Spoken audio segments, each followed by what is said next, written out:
They're in the back of the truck hollering at bitches. Hey, remember the one Jakes that was y'all? Yeah. Oh, what he said? What do you call that bitch? White, something out of white. Hey, Becky! Yeah, Becky! At least it was inside of it. Yeah. Niggas Simeon, bro. They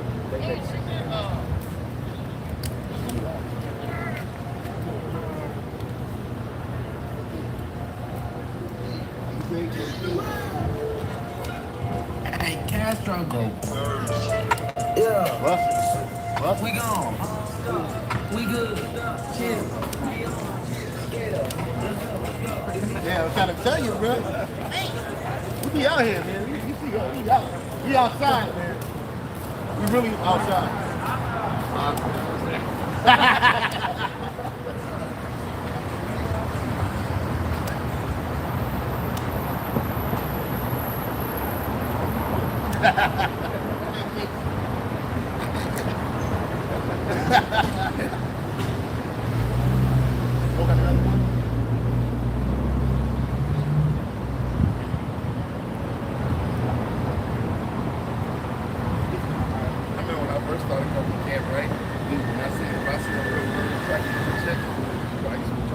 Yeah, I see you used to be like, yo, I ain't gonna say that. I'm turning around. God don't know this. I was on Sunday out here, and I was trying to throw this one chick. I was like, no, don't look. Then in my head, I said, fuck it. Man. I gave in. You would be out here. You know better. I know better. That's what look down upon everyone's beauty. It's hard out here, bro. Hard in this flesh. You know it's hard out here for me. Y'all ready, bro? Can you get our Revelation 11? You ain't get yelled at today? Listen all nice and shit. Yeah. That was confident. I looked at Jake, I was like, oh shit. You ain't gonna yell at me? Look about that and shit.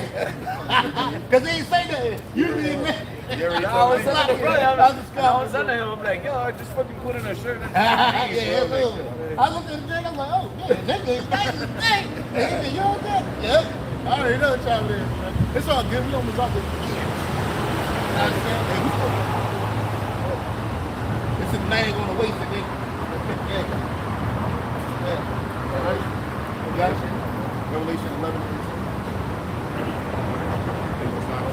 Yeah, you can sit in the middle.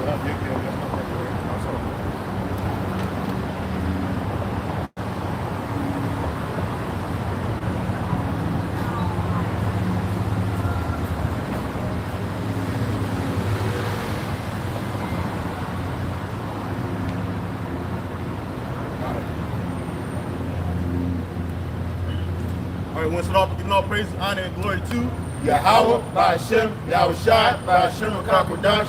We'll say double honor to the apostles, the elders, and great millstone, who teach the word of truth necessary for whom well. And salutations to our fellow honors across the four corners of the moon, teaching in the name of Yahweh, by Hashem, Yahushai. We out here another week to prophesy the truth, to prophesy the word of the Heavenly Father, the one you call God.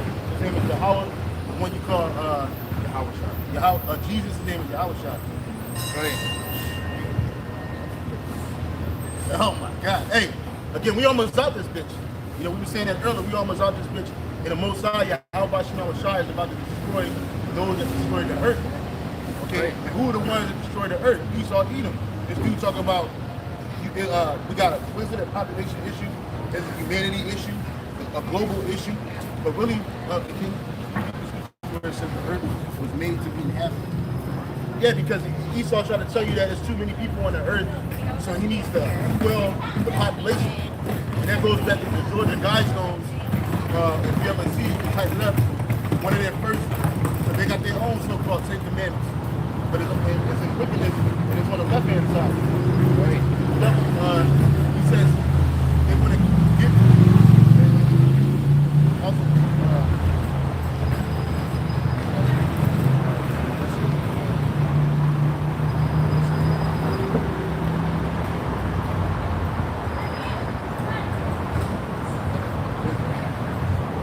Yeah, it's a lot. So then he was like, I lost my train of thought. So the devil to say, hey, we need to, so that one of their tenets is that they want to get the humanity population to 500 million.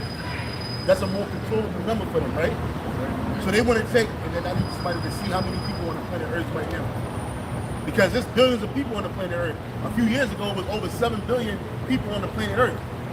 Just like when people dropping dead, there's people being born again. Okay? And this man wants to blame that whole issue on humanity, but it is probably. It's 7.9 billion people. So 8 billion people. 8 billion people on the planet Earth. And this man want to take you from 8 billion to 5.5 billion, bro? Are you serious? That means a lot of people got to get put to death. And that's what's going on this earth right now. Those that inhabit in the earth are destroying it and the people. Go ahead and read that scripture in Revelation. This is the book of Revelation. Yeah, the demons. I've done that. This is the book of Revelation, chapter 11 and verse 18. And the nations were angry, and thy wrath is come, and the time of the dead, that they should be judged, and that thou shouldest give reward unto thy servants, the prophets. Yeah, so this is the nation were mad and were angry because the wrath of the Lord is coming. Because like, here it is, all these different nations have gotten confederacy with Esau. He had them really thinking that they were going to rule in perpetuity. They were going to continue to rule, and the children of Israel were going to continue to be oppressed. And then they're not, them being simple and signing up with the devil. Hey, guess what happened? Can you put that word bad up in that letter? Guess what happened to them? They're getting judged too, right along with Esau. Okay? It says, so the nations were angry, and they were mad that thy judgment, that thy wrath is coming. Okay? You see what I'm saying? Well, yeah, and even the Heavenly Father, he sent Esau to destroy these other countries, man. I remember a year back, China was having a problem with the U.S. because they had made a treaty with the United States saying that that the United States could dispose of certain United States and Canada could dispose of some of the garbage out there in China for them to recycle it and all this stuff. But then the United States was sending like way more than they agreed upon, and it was not, it was not separated as they had a court made a deal with, and just sending a bunch of trash out there, bro. And they were having a huge problem with that shit because they were just sending tons and tons of trash out there to China, man. Yeah, like in this society, how they do trash is wicked. Because in the ancient world, you would burn your trash.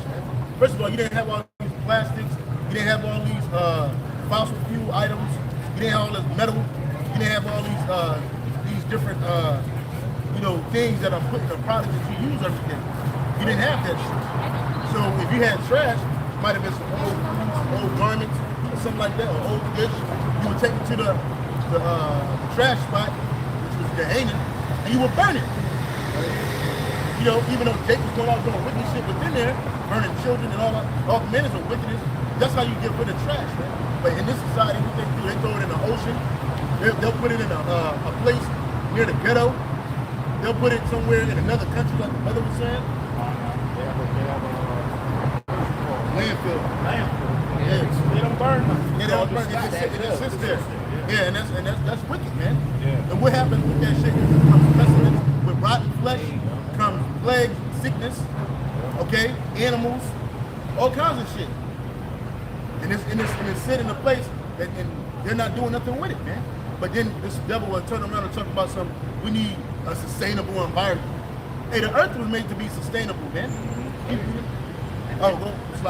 And even Esau, man, he creates shit that can withstand decay, like plastic, man. This nigga literally thought, these niggas brainstorm on how to make something that resists decay, man. And then they sell it to the everyday people, man. Shit that you throw away after one use. So what's that gonna eventually turn into? A compoundment of fucking trash, man. Well, look at what it's doing to the ecosystems of the ocean. That's right. It's tearing up fish. You got whales being beached, and they open up their stomachs. You got mountains of plastic bags in their stomach. And don't blame that on Jake, because we ain't the ones living near the ocean dropping that stuff in there. That's you Edomites, man. And they'll put it in the middle of the ocean, and then the whales will eat it because they don't know what's going on.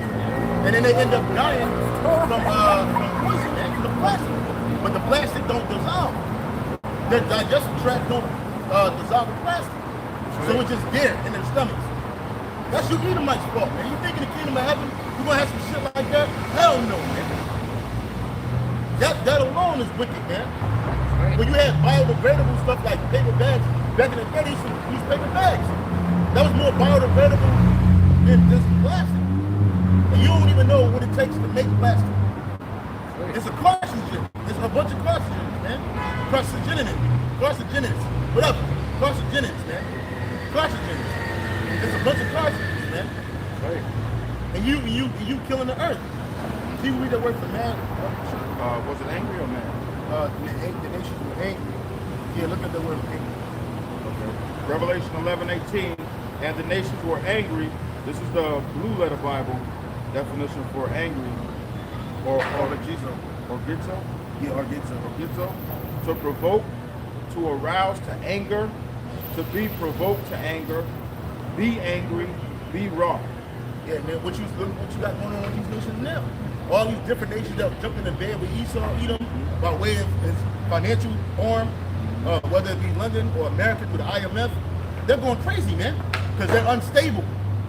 Their economy is unstable. Therefore, their whole their countries are unstable, man. And the nations are angry, man. But you just sit and you just laugh like it's nothing. You get a nigga like Slim Thug and try to get you to take the, Maxine Waters and talking about some they ain't trying to kill y'all. Ain't nobody worried about y'all broke ass. All right, nigga. If that was the case, then why is it that this man has multiple agendas on how to destroy us, man? And not only us, but what the Lord created. But he created us too, but he created the earth, man. Revelation 11, verse 18, and the nations were angry, and thy wrath is come, and the time of the day, that they should be And judged. every time of the dead meaning nations, and 2/3 of our people, because y'all spiritually dead, go ahead. And that thou shouldest give reward unto thy servants the prophets. And that reward is salvation, eternal life. Lord willing, we part of the elect. We're gonna get eternal life first, man. And then through our seed, our children will receive it. The rest of our nation, they will receive it. But hey, that's the reward, man. And not only for a reward for what we're doing now, but a reward for what we've been doing all these different lifetimes, man. Go ahead. And to the saints, and them that fear thy name. And that's only the Israelites. These other nations don't fear the Lord then. The saints are the Israelites, man. Right. You so-called Black, Latino, Native American, West Indian Asians, and people that go back to the father's side, we're the saints, man. But the only ones that fear them are the saints of the Lord, man. Which is the elect. Keep reading. Small and great, and shouldest destroy them which destroy the earth. So Yahushua is coming back to destroy them, which destroy the earth. Get Isaiah 66 and 15. Yahushua is coming back to destroy them that destroyed the earth, man. And you think Yahushua is going to come back to any ghetto USA and destroy them because they destroyed the earth? No, they're going to destroy the Edomites, man. You Edomites, you had it. You ain't got to get it. You ain't got to get it. They're going to fall.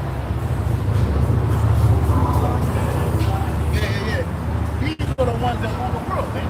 I saw a video earlier of David Rockefeller. He's supposed to be dead, right? He died a couple years ago. And this nigga was talking about how the population, he said, at a certain point in this history, the life expectancy of a person was like 43. And then through innovation and technology, it jumped up to like 60-something. So he says that because of that, the longer people on this earth, the more resources they use. So he's saying because of world population, because of the exploitation of resources, and on top of that, industrialization, that they need to figure out a way to cut the population down, man. The life expectancy of the people is too long, man. Because see, they want you as slaves, but they don't want to have to take care of you too long, man. They want you here to do a job, and they want your ass to fuck up out of here, man. Yeah, once you stop producing, that's it. You're no good. Like Ecclesiasticus, the Salakia, Ecclesiasticus, the 13th chapter, man. Yeah. If you have use of the, he will Okay. He was mild upon thee, you know. You And were used you twice and thrice. Yeah. Yeah, come, man. Yeah, that's it. Yeah, that's what he does, man. So, because once you get a certain age, geriatric age in this society, you're useless to him. The majority of people, you don't work your whole life. You done ate wrong and bad your whole life. Okay, you done filled your spirit up with wickedness and evil your whole life. So you're useless to this devil. You're not in your strength. It's like, you know, the workforce of America, of the United States, man, it's only about like 50 million people, man. Yeah. That's nothing, man, because what's the population, like 340 or something like that? Million in the U.S.? 330 million. God, so imagine, only 50 million are part of the labor force, man. So that means that everybody else is just, you know, eating for free, man. You know, elderly people, young people, you know, that are not working, like the brother was going into. They're not active slaves, you know?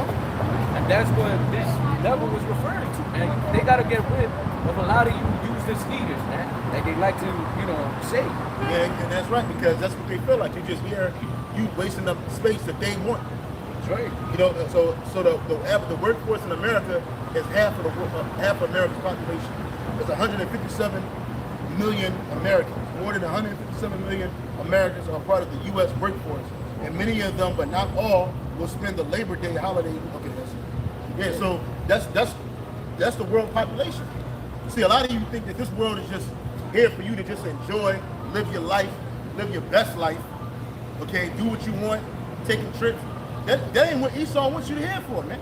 Esau want to see you where he had us at over 150 years ago in chattel slavery. Right. Where you're not moving around, you're not going nowhere, you have no identity, you don't own anything. This is what he wants. Right. This is what the devil wants, man. And and when they talk about population control, in reality, they're not talking about just all the heathen, man. They're talking about the Israelites, man. Because we're the most populous people on the planet Earth. Whether we look like so-called blacks, Hispanics, Native Americans, Seminole Indians, or we look like the other nations, man. We're too many in number for them.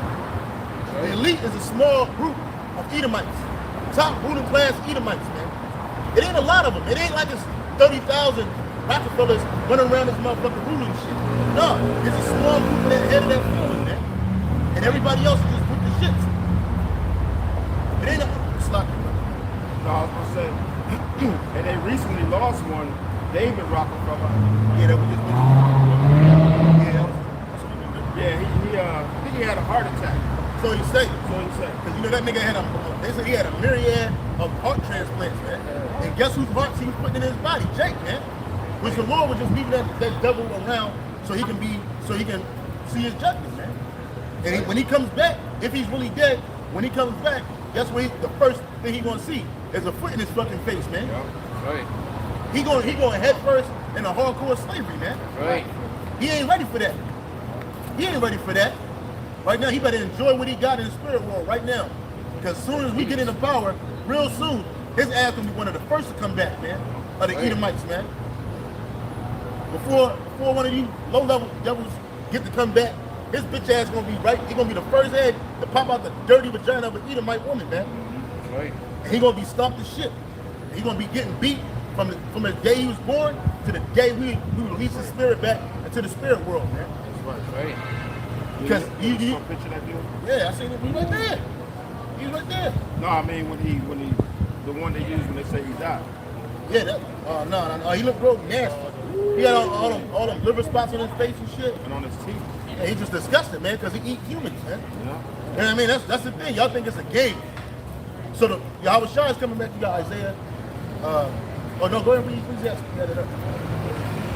So Ecclesiastes 13 and 4, it says, if thou be for his profit, he will use thee, but if thou have nothing, he will forsake thee. Yeah, that's what you see happen with these celebrities of our people in this society, man.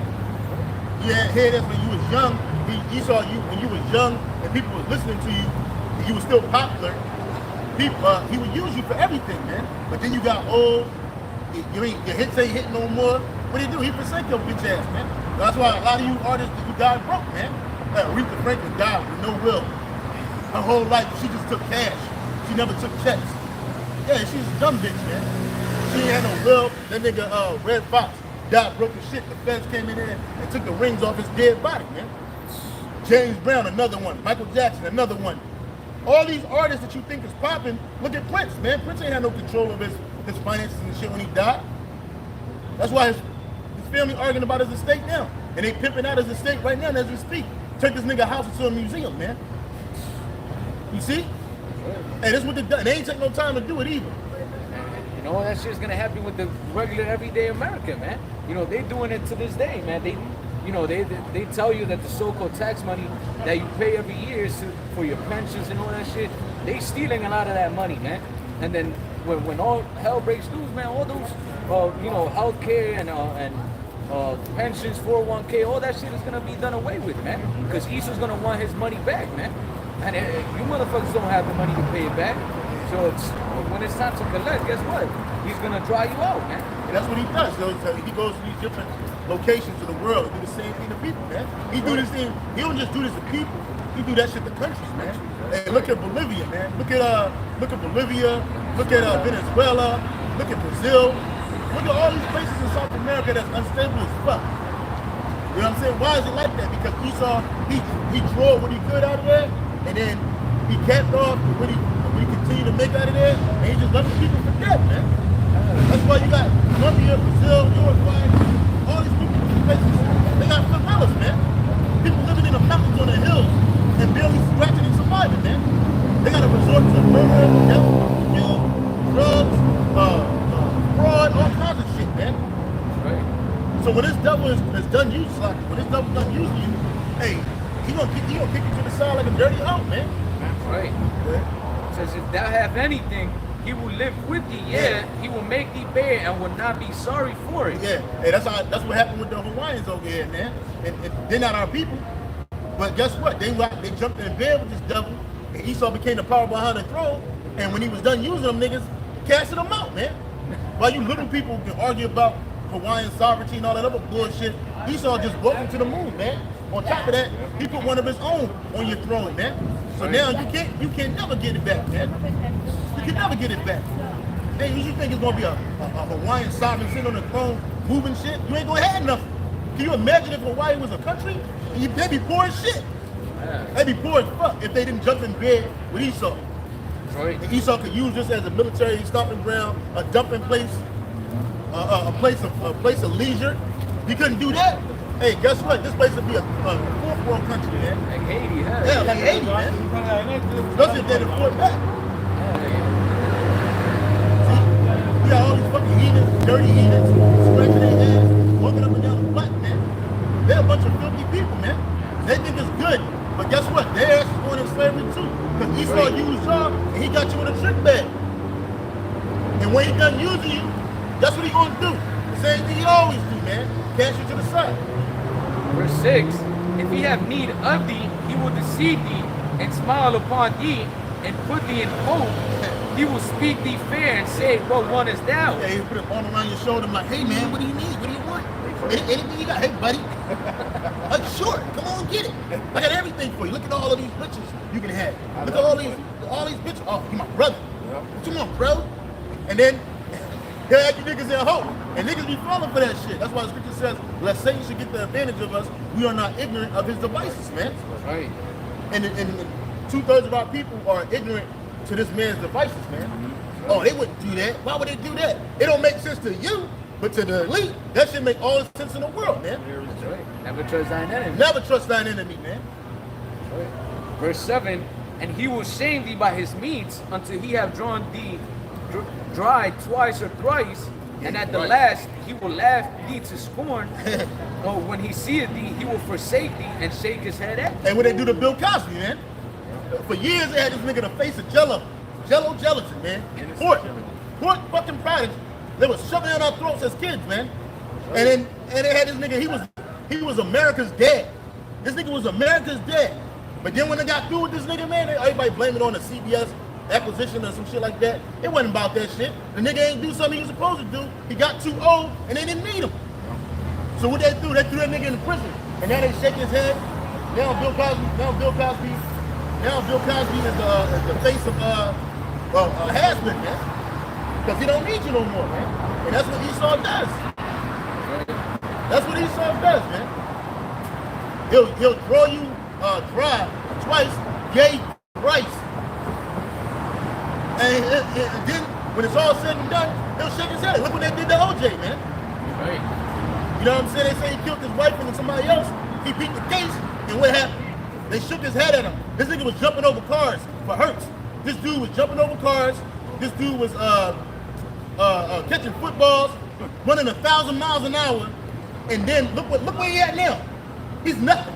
They used to see this nigga on TV on Sunday with the football. You can't even see this big head nigga no more, man.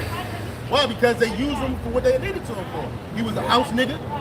He got a lot of the people in the 70s to do what he wanted to do, what they wanted him to do, to lull you jakes to sleep, to get you to think, look, they're not all bad.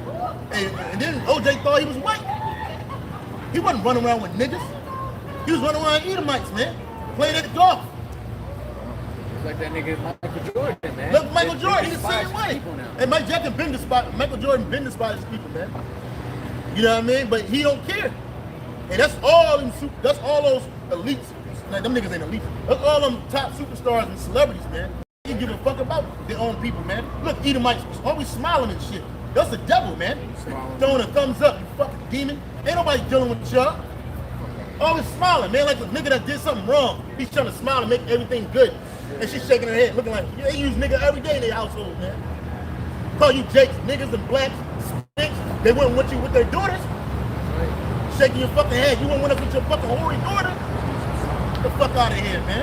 Ain't nobody fucking with you Edomites no more, man. It's over for y'all, man. You been out of style, nigga. You been wet, nigga. You been wet. Bitches like that, they think niggas are seated and be like, Yeah. Ain't nobody jumping out the window for you. they still think that Jake wants their approval and shit. Yeah. Like, nah, we don't need your fucking Cussing approval, you the man. fuck out right to the Fucking face, man. We don't need none of that, man. Our approval come from Yahweh by Yahweh That's Shah. right.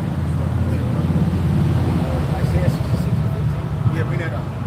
The book of Isaiah 66 and verse 15.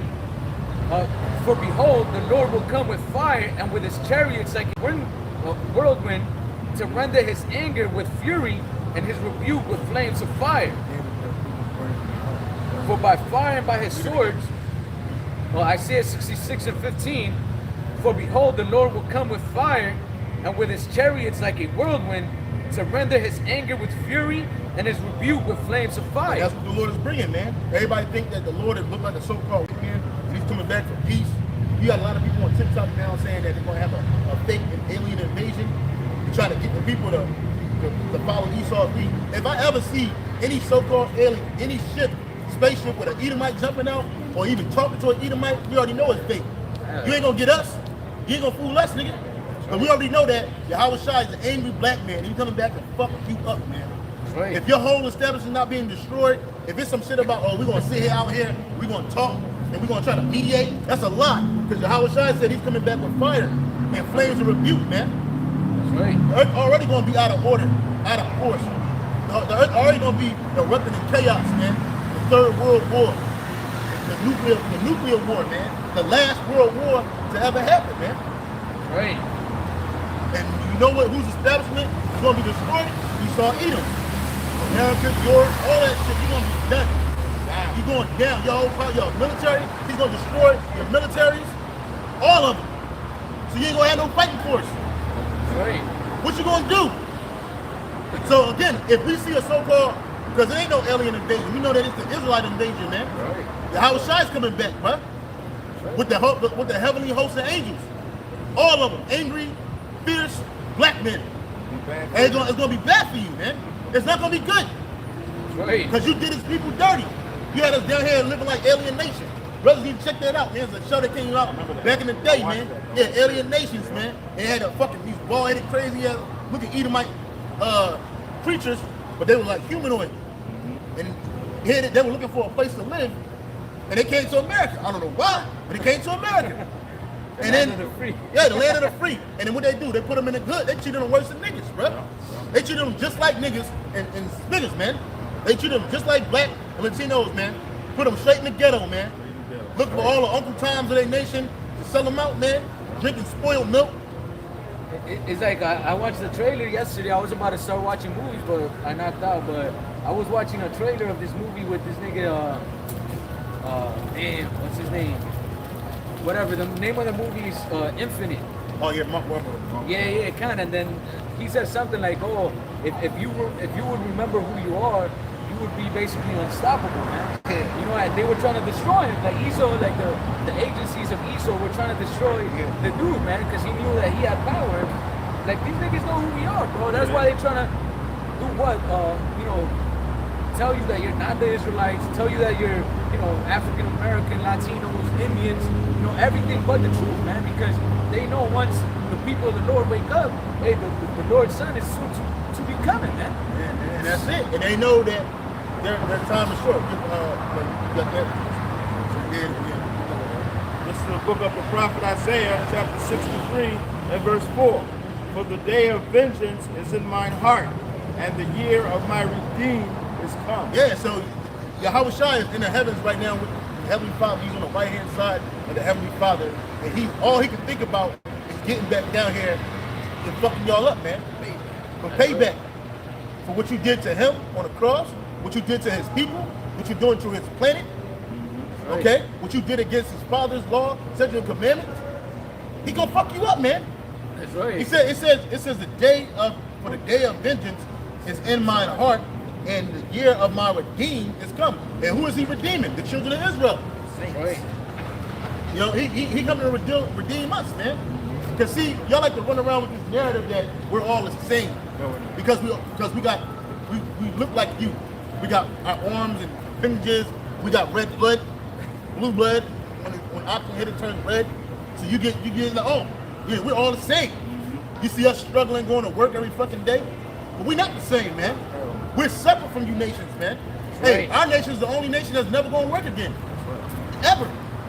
Every day going to be a day of leisure for us if it ain't the Sabbath, man. That's right. Or a high holy day. You know what I mean? Like, our people ain't going to never be seen amongst y'all as equal. We're never going to be equal to you. We're going to be always above you, man. Why? Right. Because the Lord established us to do that. Deuteronomy 7 and 6. The Lord established us to be a better people than all nations on the earth, man. That's right. And you Edomites, you've been pushing with the narrative that you're better than everybody, especially the children of Israel. That you're the apex of man and woman. That your red skin just happened to be because you were better. Come to find out, nigga, you the worst thing since sliced bread. That's right. You the worst. Look, you are inferior in every way to the children of Israel, man. And you don't like to hear that.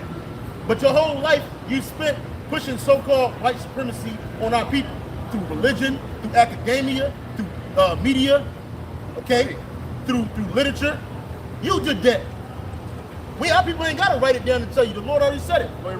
It's the book of Deuteronomy 7 and 6. For thou art an holy people unto Yahweh thy power. The Lord thy power hath chosen thee to be a special people unto himself above all people that are upon the face of the earth. And right there, that's superiority. That's right. We're special people above all people that are upon the face of the earth. But because you see us in our lowest state because of our transgressions and our iniquities, you think that we're the same as you. You think that we're less than you. Yep.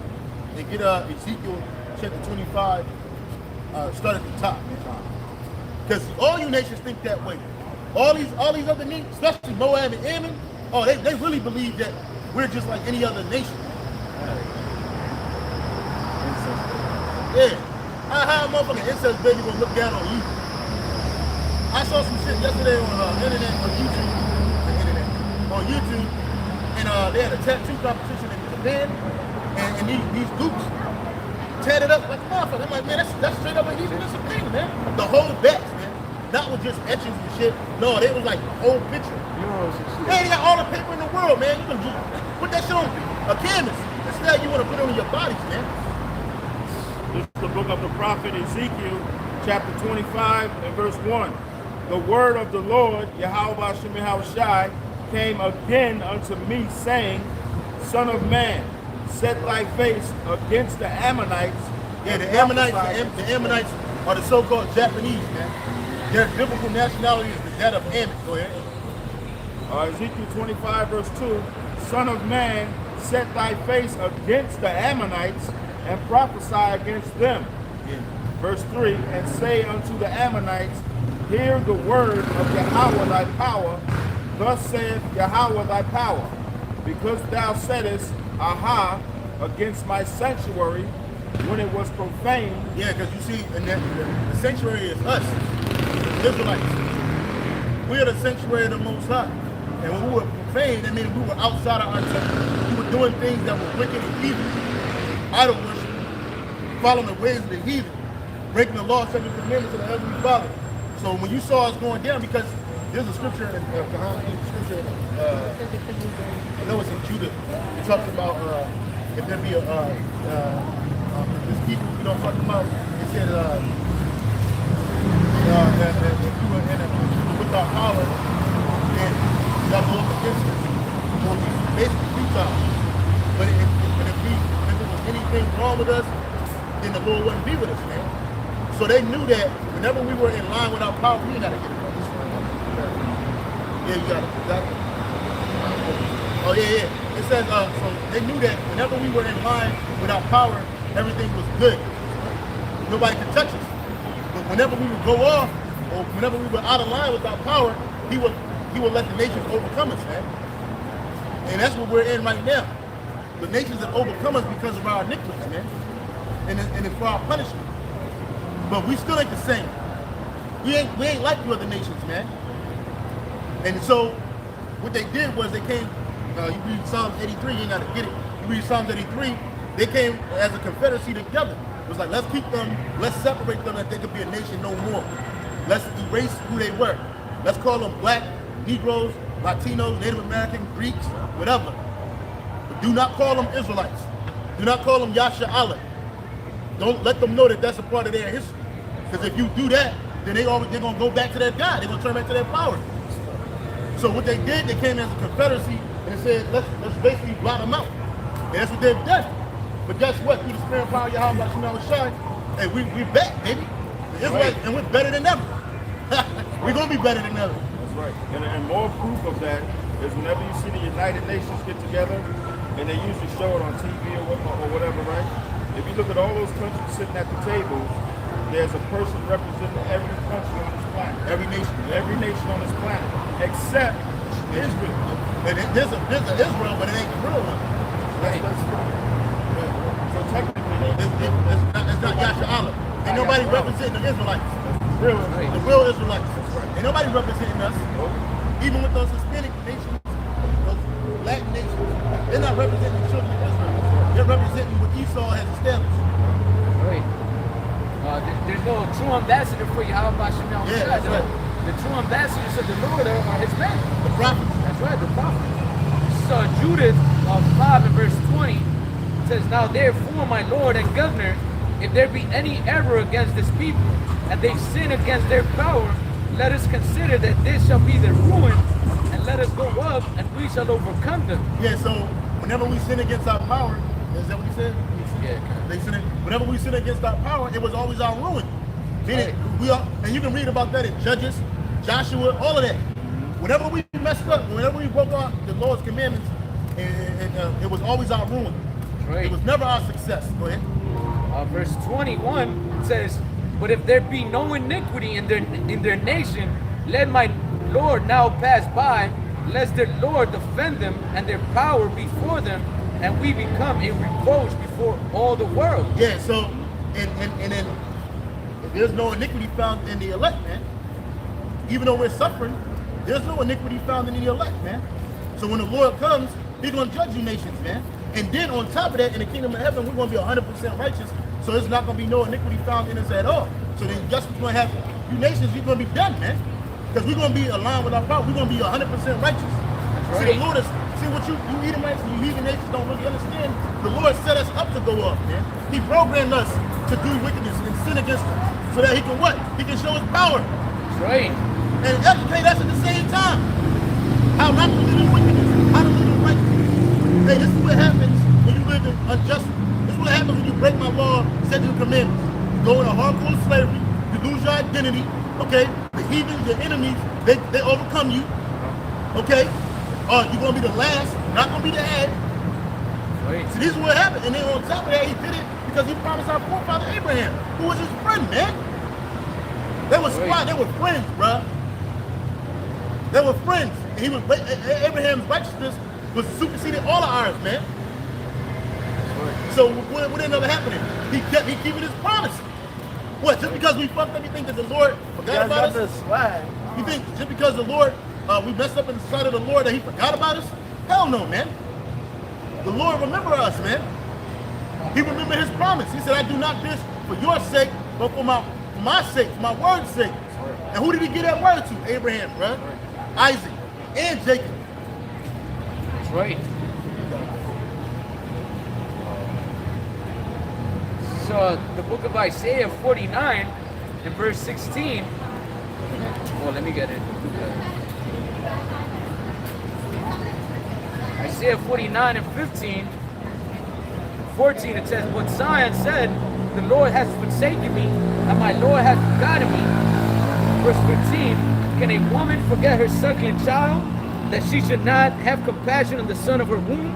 Yet they may forget, yet I will not forget thee." Yeah, see? They said they may forget, but I'm not going to forget. Right.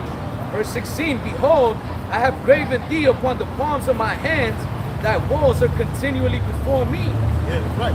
So the Most High see us, man. We're continually before the Heavenly Father, man. We didn't go nowhere, man. And the scripture says there's no end to all the people, even those that will come after, man.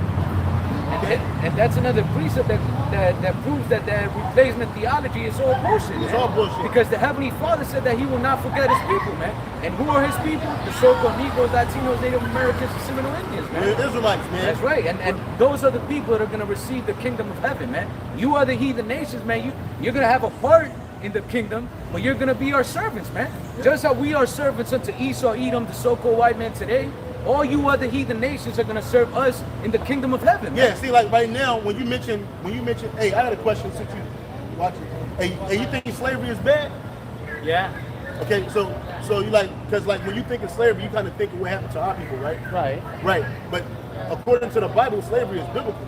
But the way that they did us was wrong. Because we're the children of Israel. We weren't meant to be slaves. Right. The scripture says that the slaves of our people the slaves that we have were going to be of the other nations, not us. Right. So there's a righteous way to do things. That's why you think it's bad, but slavery ain't bad. It's a good thing, man. Right. It's just bad on our people. Right. What's your nationality, man? Where you from? U.S. What's your father?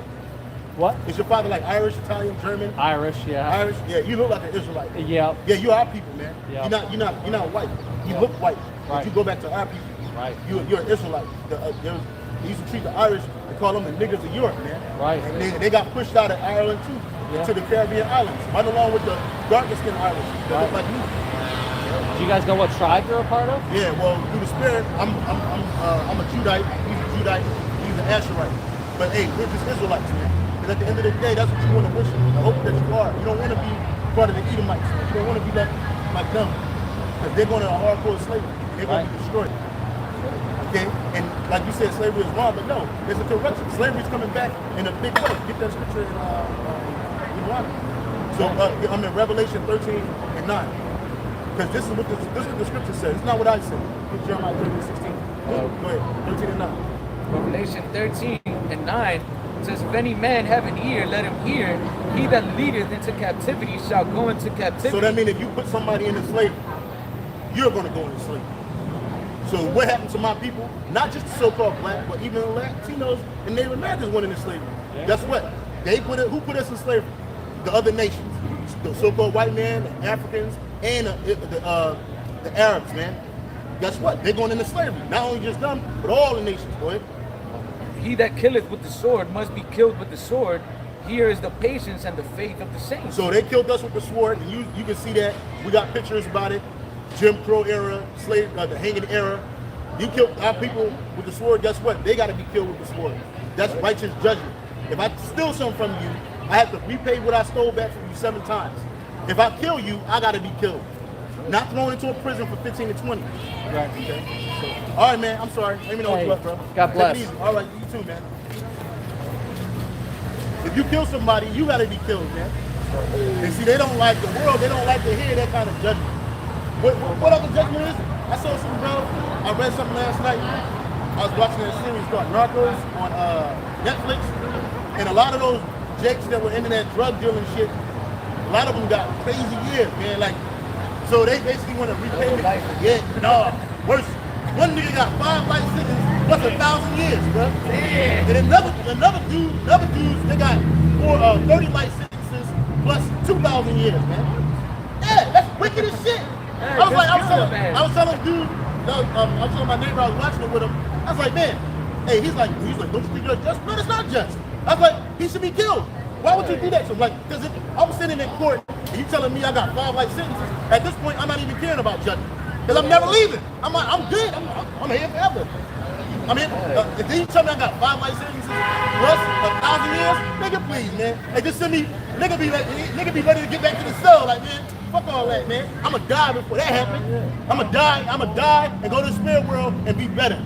Yeah, and the reason they do is because the prisons are a slave center, man. Yeah, money making system. Yeah, that's right, man. That's what it is. So he telling nigga he got 5 lifetimes. So that means he come make the life die. Come make the life die. Then he still got to do another dollar. A millennium? How can you give somebody a millennium? Hey, that dude he didn't even get judged properly for his crime.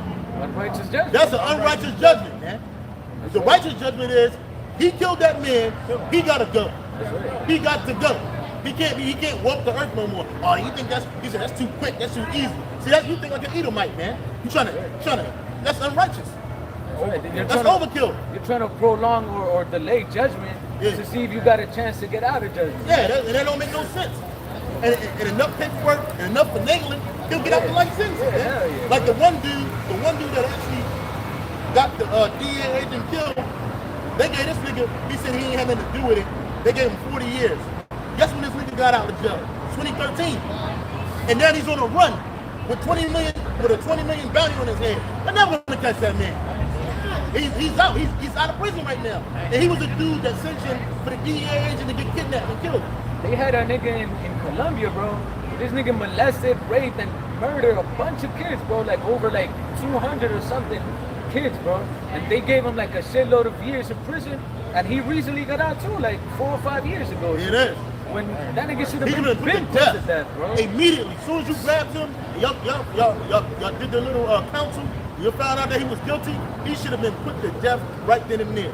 It'll put evil out of Israel, and on top of that, it'll put fear in other people's hearts. Hey, you do this shit, you gotta go. That's right, hell yeah. See, in the kingdom of heaven, we're not gonna have no jail. We ain't gonna have no prisons, man. You're not gonna be put in ward.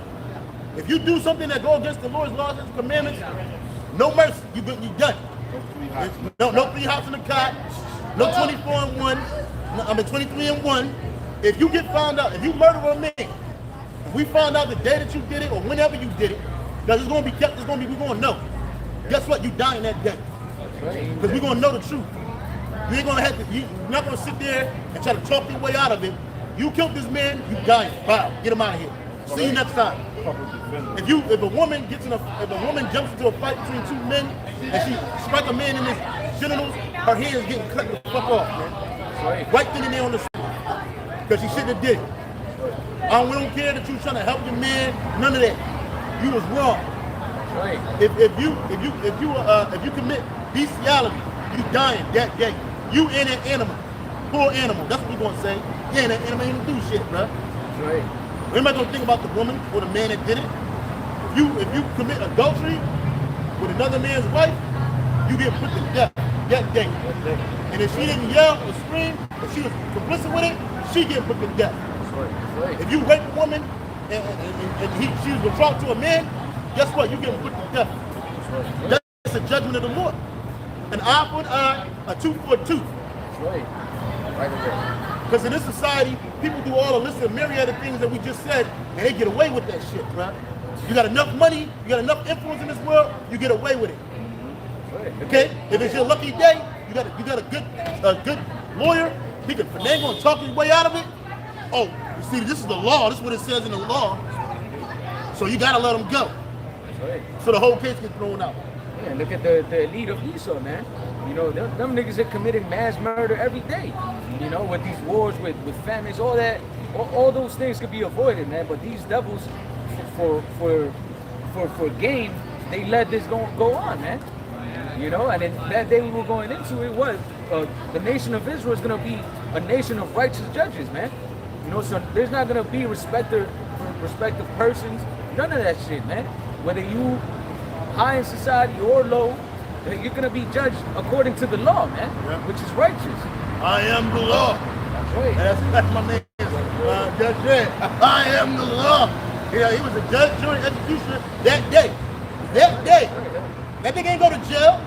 They let people out of prison, but he was just, you fuck up. He was, if Judge Dredd coach had, hey man, I can do this. Bow. Get him up out of here. You know? And he just keep moving. It's the rest of his day. Now they have these niggas on death row 20, 30, Yeah, 40 years. yeah, they some dumb ass shit. Nigga committed crime in 98. This nigga's still in prison, man. He's still alive. Told about 5 books. Yeah. And he's still trying to find a way to get out of there. Oh, I changed my life. I write books for kids now. Get the fuck out of here, nigga. Get your ass up out of here, man. Get out of here, man. They end up becoming homosexuals in jail and doing more wickedness, bro. Trans, all of that shit. Fucking Because of my transuality, I need to be let go. That's what they did to that dude, Bradley Manning, man. This motherfucker, he gave him all them secrets of the American shit. And then they let this nigga free because he's a trainer now. They're not even free because he's a trainer. He beat the case, man. That's what it is. It's evil, man. So he a tranny, so they say he's not the same dude. Yeah, he ain't the same dude no more. He's better. He's new. His name is not even Bradley Manning no more. His name is like Kate or some crazy Meredith. I don't fucking know. Some bullshit.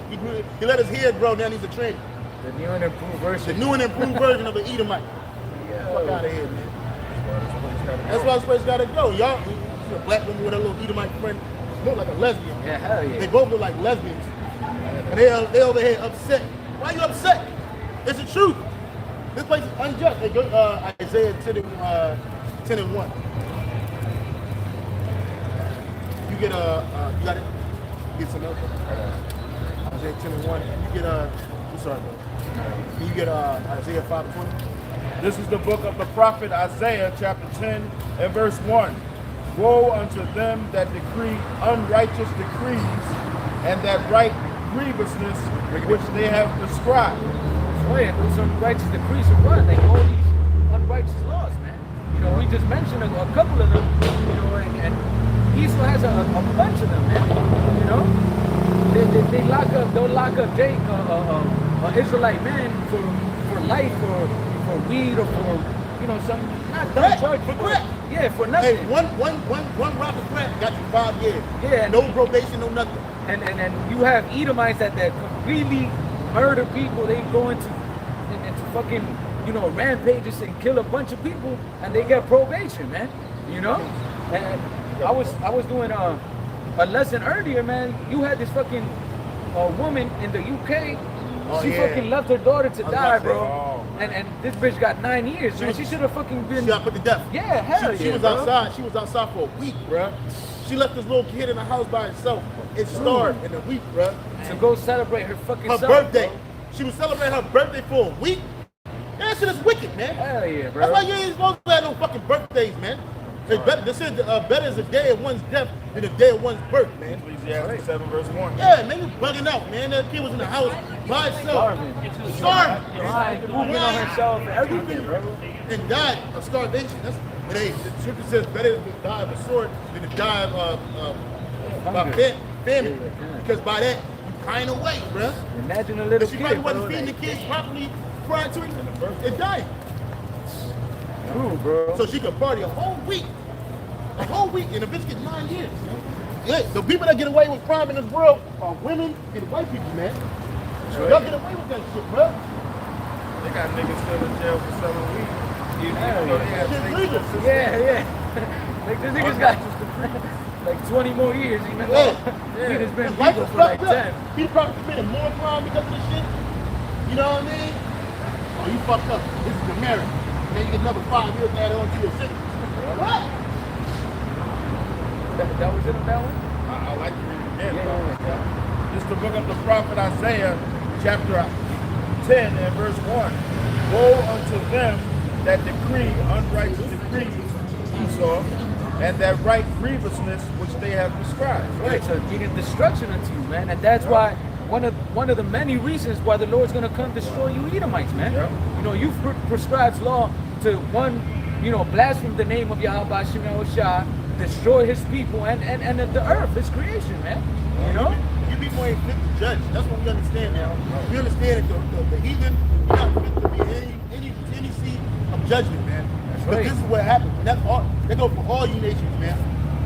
The sons of Israel are set up to be the true judges of the earth. Okay, and we're not going to hold no court in no building with black robes on and shit. Nah.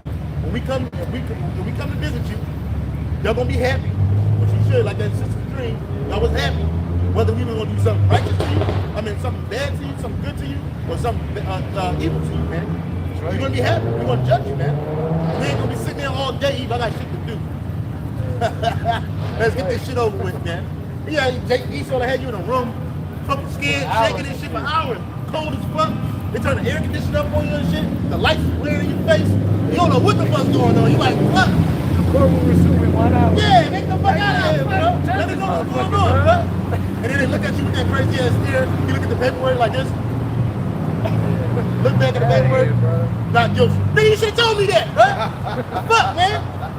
Hell You know yeah. what I'm saying? That's what the Fuck, man. Apostle Dahar said. He said when they get down to it, he just gonna try to look, man, do what the fuck you gotta do. Yeah, that's it, bro. Stop playing with me, man. Stop fucking playing with me, bro.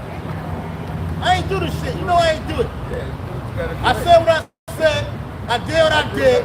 I'm ready to go. I seen Jake like that too, man. The one Jake, he killed some drug dealing niggas, and the niggas like, man, look, fuck that. Just give me my time.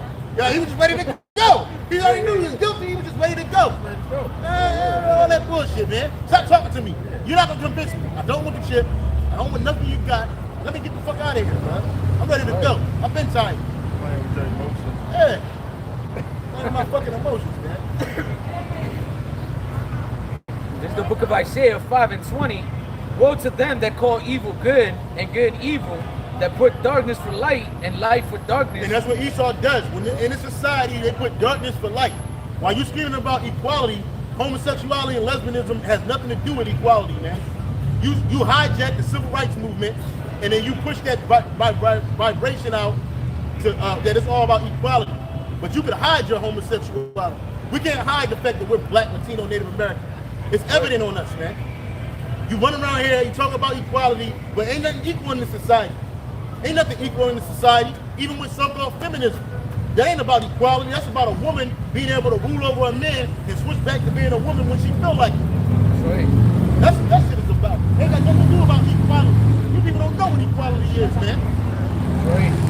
There's no equity here. Yeah, you can keep walking, and it's the truth. You got you a black wife that make what? They don't make shit. Don't say Edomites. Them bitches going in slavery. Quick. Them bitches going into hardcore slavery. Ain't no equality because a white man fuck a nigga woman. Now it's equality. Ain't equality. He been doing that since you took up the slave ship. That's right. You can have her. She probably a tear too. Probably is. That's right. That's right. Man, she put her hand up, dog. Don't worry about that. Just keep walking. We weren't even talking to them. Oh, we talking to you now. The spirit is talking to them. The spirit, man. It's because a white man fuck a black bitch or a Jake fuck an Edomite. Oh, that's equality. No, it ain't. Right. No, it ain't. Go to one of these Edomite neighborhoods and see what kind of equality you niggas got. If you ain't there serving, you better be swerving because they ain't having it, bro. That's right. They will get you the fuck out their neighborhood faster than you got there, bro. Well, I got lost. Well, let me help you find your way out of here. In cuffs, in a body bag, or doing 60 miles an hour to get out of there, man. That's right. That's the truth, man. So where's the equality at? I'm not making this up. I ain't starting a fight with nobody. Telling the truth. That's right. Woe to them that call evil good and good evil. What's example? Get some examples of things they call good that's evil. Homosexuality, lesbianism, transsexuality, okay, murder. You shaking your head for it. It's the truth. It's the fucking truth. It's the truth. He's an Edomite. Why you mad? Transgenders, transvestites, trans. All of that is evil, man. That's right. A woman usurping authority over a man, evil. You know what's funny about the homosexuality and the lesbianism? They have more rights than real men. Yeah. That's right. Hell yeah. That's If you smack a homosexual man, you will go to jail for a hate crime. If you kill a so-called black man, you're not going to jail for a hate crime. When's the last time you killed a so-called black or Latino Native American man and they deemed it a hate crime? Never. That's right. Never. And if they did, it's very few cases. Very few cases. And why? I'm telling the truth. I'm not lying. That's right. And don't think it's no coincidence that you rarely see a transvestite, a homosexual, or a lesbian get arrested. For what? Because the police leave them alone. But in the end, what? You call that good? Oh, just let everybody be who they are. Love is love. But what is love in this society? It's just accepting somebody the way that you see it. But wait a minute, y'all just started that the last 30 to 40 years. Because prior to that, nobody accepted us for being so-called colored people. Right. Yeah, it was whites only here, whites only, no Mexicans, no dogs, no niggas. No Chinese. That's the truth. That's the truth. Facts. Even when Chinese people were being discriminated against, what was happening? Not the shit that happened to my people. That's right. Not only did you have laws that was set up for my people to continuously take the back seat, okay? You created a whole system around this shit, bruh. So where's the equality at? In order for an average black family to come up to the average white family in an economic sphere, you gotta have 278 years just to be equal on that plane. 278. You always gonna be in the back, bruh. That's the truth. See, when you bring it, Hold on, slack it, brother. Hey, cause you let another man put his bride in another man's ass. You think that's equality? That's disgusting. And you gonna get put to death for that. But you call that good. But then you have men out here speaking the truth out of the Bible, and you call that wrong. Hate speech, wickedness, evil. Lock them up. That's what you say. You got a whole Catholic church raping children. That's what they're doing right now. For all you Catholics out there, your popes, your archdioceses, molesting young boys and girls, fucking up their life. But you say that's good. Ain't nobody got a problem with that. That's right. Oh, we'll just take it from one place, one parish to another. And he'll be okay. Let them fuck up some Let other them kids. fuck some other kids up. give them a transfer. Yeah, that shit is wicked, man. But you call that good. The whole judicial system in America is evil, but you call it good. Lady Justice. Fuck out of here. No, it's good. I got a quick precept. This is 2 Corinthians chapter 4 and verse 4, in whom the God of this world has blinded the minds of them which believe not. Yeah, because 2/3 of our people don't believe in the truth. They don't believe in Yahweh Bashim Yahweh Shai. That's right. That's So the Lord let the God of this world, Esau, Edom, the devil, he lets you blind our people's minds, man. And that's why they walk around in a blind state. It amazes me how all of a sudden this world is talking about love and acceptance. But how was America established? You killed the so-called Native Indians, destroyed them, took their land, enslaved the so-called Negroes, killed them, destroyed them, but yet you talk about love. You talk about acceptance. Where was all this love and acceptance when that was happening? And it's still happening to this day. To this day. To this day. Like my man Deontay Wilder say. To this day. You put out people in the corners of the earth and call them ghettos. And then you say, oh, they don't know how to control themselves. They don't know how to govern themselves. Where was all this love at? Where was it at? Where was the same love you spit in my face, our face? Where was all that love at when you were destroying out people in the 1960s, 70s, 80s, 90s, 2000s, 99 and the 2000s? Where was all that love at? Right. Where was all the love at when you were doing the Tuskegee experiment for 40 fucking years? Where was all that love at when you were doing the Guatemalan venereal disease study? Where was all the love at when you were sterilizing Puerto Rican women? Where was all the love at when you were dragging out people, beating them, whipping them, destroying them, man? Where was the love at? You people don't know nothing about love. We know what love is. Give me 1 John 5 and 3, man. We know what love is, man. And you get Ecclesiastes 12 in the last 2 verses, bro. This is 1 John chapter 5 and verse 3. Yeah. For this is the love of the Heavenly Father, that we keep his commandments. And his commandments are not grievous. That's the love of the Lord. If you call yourself loving God, if you ain't following his laws and commandments, you don't know what love is, man. Right. If you're not practicing those laws and commandments to your fellow man, you don't know what love is, man. You don't know what love is. If you go to a store to eat a pork sandwich and they give it to your brother, you don't know what love is, man. You are. If you have sex with your brother's wife, okay, another man's wife, you don't know what love is, man.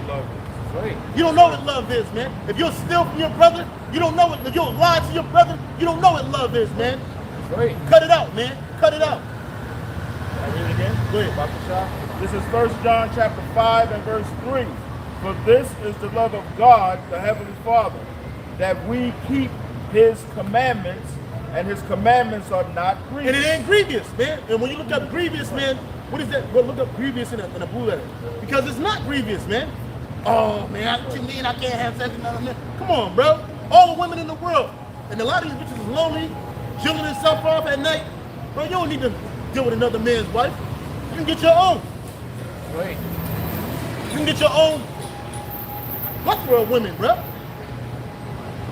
Hey, you talking about, you mean I can't eat pork? There's so many things in the world to eat outside of pork that's lawful. What the hell is wrong with you, man?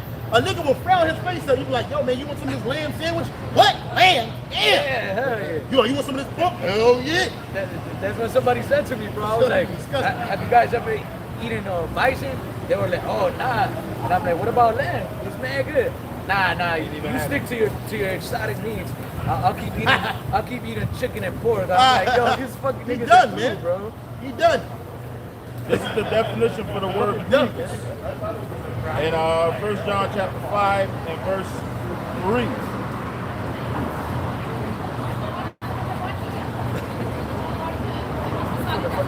Get out this fucking heathen, bro. Heathen, man. Grievous. Warus. Right? It says heavy in weight, burdensome, severe, stern, weighty, of great moment, violent, cruel, unsparing. Yeah, that's not, hey, the Lord's law is not none of those things, bro.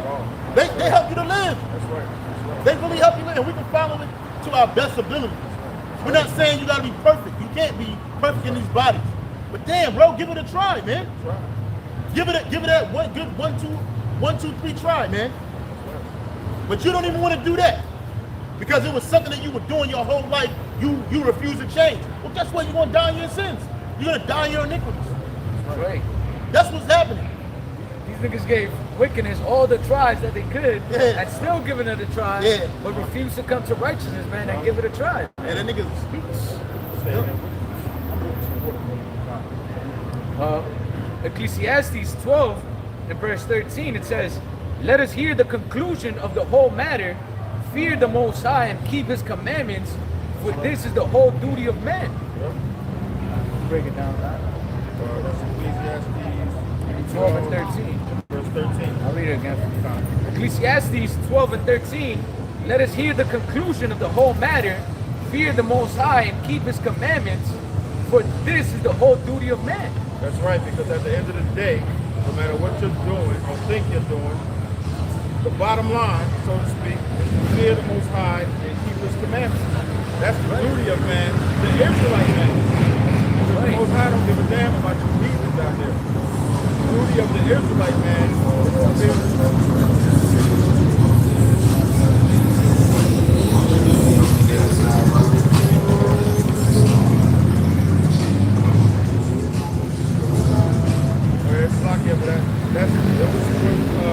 breaking down Ecclesiastes chapter 12 and verse 13, where it says, let us hear the conclusion of the whole matter.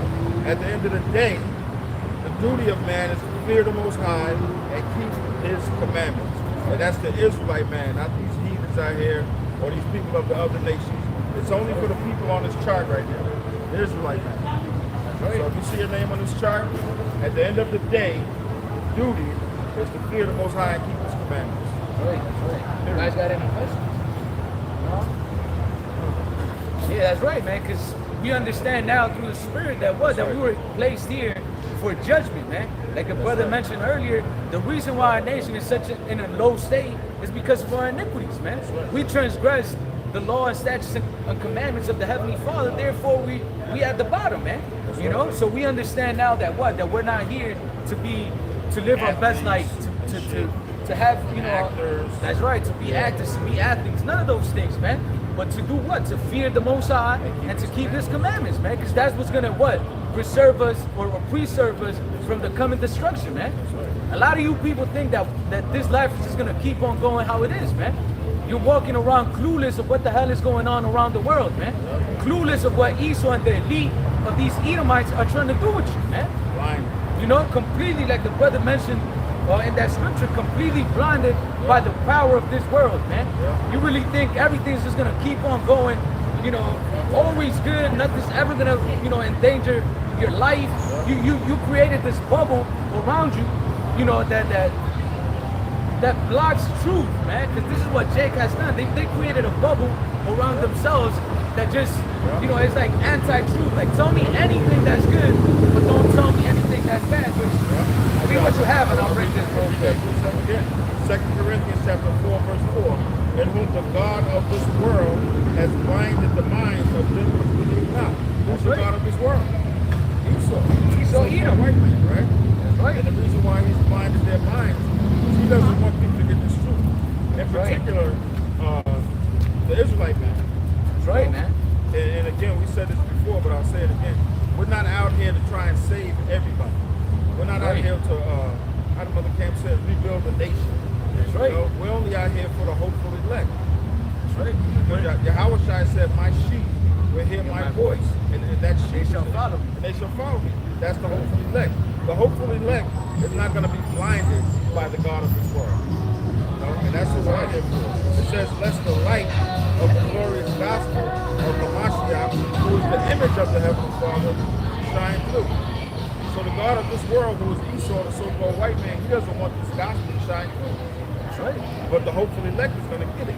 That's right, man. And again, and that's the whole duty of man. That's the whole of the duty of Israelite man, to fear the Lord and do what is commanded of you, man. Which is what? To believe in the Lord, follow after His laws, statutes, and commandments, and turn unto righteousness, man.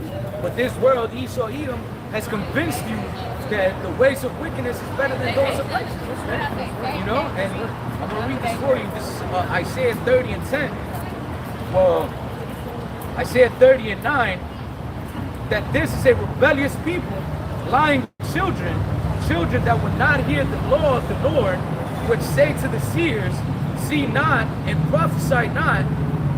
It's like it, see not, and to the prophets, prophesy not unto us right things, speak unto us smooth things, prophesy deceits. That's right. And this rebellious people, speaking of it in Isaiah chapter 30 and verse 9, this is the Israelites. This is the 2/3 that's spoken of in Zechariah chapter 13, verse 8. You know, these are the ones, no matter, they're just not going to accept this word. You know? That's right, man. And in actuality, we know through the Spirit, that's how Yahushua set it up. They were born in vain, but they're going to come back. They're going to be reborn in the kingdom. But on this side, they're going to die. They're going to have death by pain. It says children that will not hear the law of Yahushua. They ain't going to hear it. And like what we were saying, they tried all the ways of wickedness, man. That's right. And it has not worked out. And it has not worked. You know, and you refuse to come into righteousness, man. Yeah. And that's why, the reason why is because, one, the Lord did not choose you to be of His elect. Born in vain. Yeah, and two is because you're meant to be destroyed, man. That's right. You know? That's right. That's right. If you can find that precept, man, let the multitude perish, which was born in vain.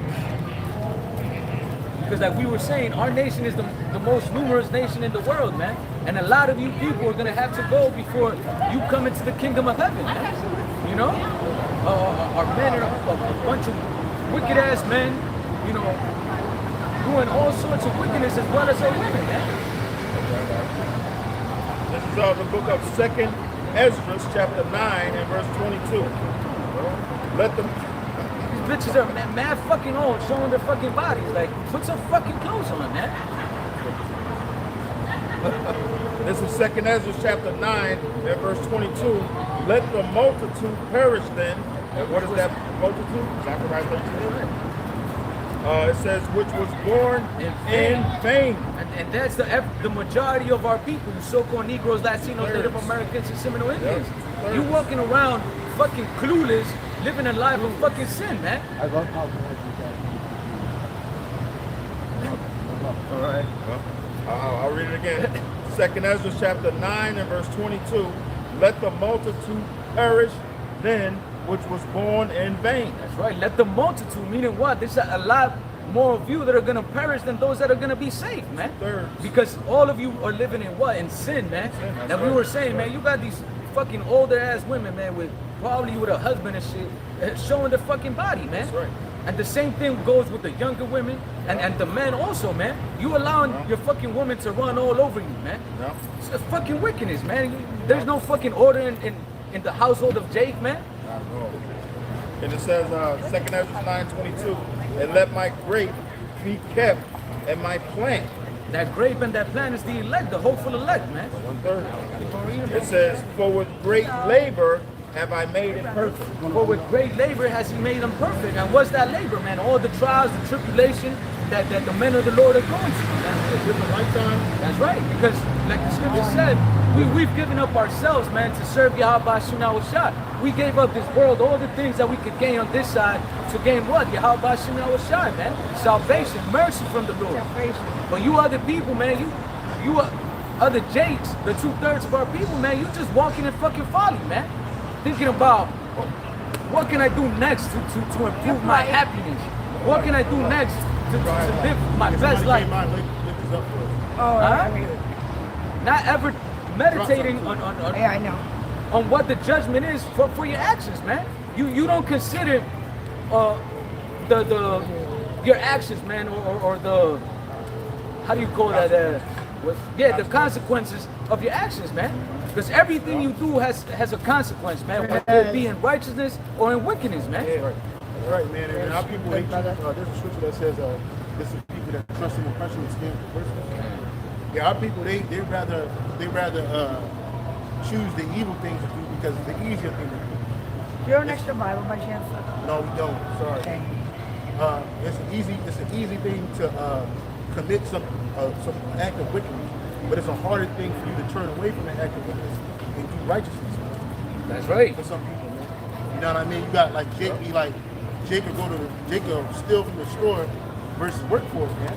That's right. You know, I'm not saying that like there's not such thing as a crime of poverty, because that happens too. But like at the end of the day, like I'll use a better example. You got Jake out here, they'll rather be drug dealers than work 9 to 5. Right. Why? Because you want the fast money, you want the lifestyle that comes with it. But then soon you get arrested, you go into prison. Now you feel like, oh, you want everybody to help you. You want to find the Lord. You want to try to do the right thing. But when you was out in the street, you wanted to do the wicked thing. Because Jake don't understand that we want to sit down here to live our best life. We want to sit down here, millionaire. You watch all these, now they got these new niggas that becoming billionaires. Rihanna, Jay-Z, Kanye West. But what are they doing with those billions? They're not helping you niggas. Yeah, they'll give you a couple niggas from jail. That's a tax write-off, man. They'll donate this, donate that. That ain't because they really sincere about helping their people. They're not taking what they earn and putting it back into your so-called communities, man. Right. What are they doing? They living these luxurious lives. They're enjoying the fame. They're enjoying all the trappings of evil, man. So again, you'll choose to be a nigga in the street versus being a man of the Lord, man. Right. And every Israelite man is supposed to be focused on Yahweh Shah. That'll make you a man of the Lord. You may not be a huh? Oh no. I'm sorry, we don't. God bless you. Yeah, we don't really do all that. If you smoke, we won't really take care for that. I'm sorry. Okay. We're not gonna help you destroy I'll yourself. see. All right. Good. All right. Okay. I got that. Yeah, give me a second. So you got Jake out here. They'll choose the evil way to choose the right way. Because it's hard to live a regular life, man. Yeah, you got the 9 to 5, you barely making it, barely living paycheck to paycheck. Sometimes you have and sometimes you don't. These niggas, they prefer to have all the time. Yeah. Guess what? We're not out here doing no wicked shit. Yeah, it's easy to pick up I got a stack, you go get some weight real quick. No, we ain't into that shit, man. Like old lady was asking for cigarettes. to light a cigarette. We got lighters, but guess what? We ain't lighting your cigarette. I'm not helping you destroy yourself quick. Yeah, and even nowadays, man, like there's many ways of making money righteously, man. You know, but Jake is so consumed with wickedness, man. And like you were saying, the fast line, that the first thought to mind is, how can I do wickedness to get out the ghetto and to become rich, man? You're trying to escape the curses. Yeah, You're not man. gonna escape the curses. That's another thing too. You do all that shit to try to escape the curses, but you're not gonna escape what we're going to establish for. You said these curses shall follow you through life and death, man. That's right. Curse shall you be coming in, and curse shall you be going out. It don't matter how you live in between, nigga. You still gonna go out with curse, man. Look at Michael Jackson. Look at Nipsey Hussle. Look at Red Fox. I'm just using certain people that dropped dead recently or in past time. Look at all them people. They went out fucked up, man. Look at Whitney Houston. She went out. She was born. She lived a hard life growing up. In between that, when she died, man, that bitch died in a tub alone, butt naked and alone. High on fucking drugs, man. And I'm guaranteed she was panicking, man. Cause you ain't fucking just don't fuck with the movie say, man. When people OD, man, that shit ain't nothing glorious, glamorous about that death, man. But see, these other nations, they don't have to worry about that shit. They don't go out like that. They be born, they live their whole life in luxury and all kinds of shit. And then when they die, they leave it to their kids. But when you Jakes die, you don't leave nothing for your children. All that bullshit about generational wealth is bullshit, nigga. Because you niggas don't want to suffer for the first generation, man.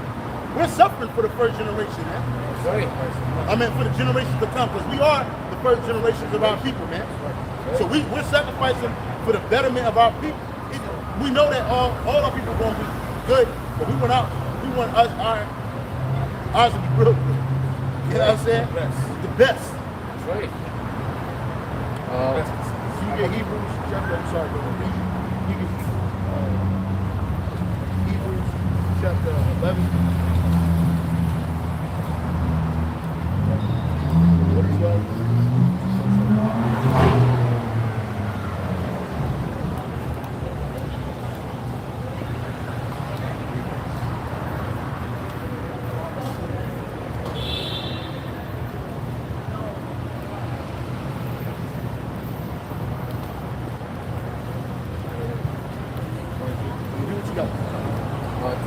Finishing Isaiah 30 and verse 10, it says, which say to the seers, see not, and to the prophets, prophesy not unto us right things, speak unto us smooth things. And that's why you go prophesy to see. That's why you go to these Christian churches.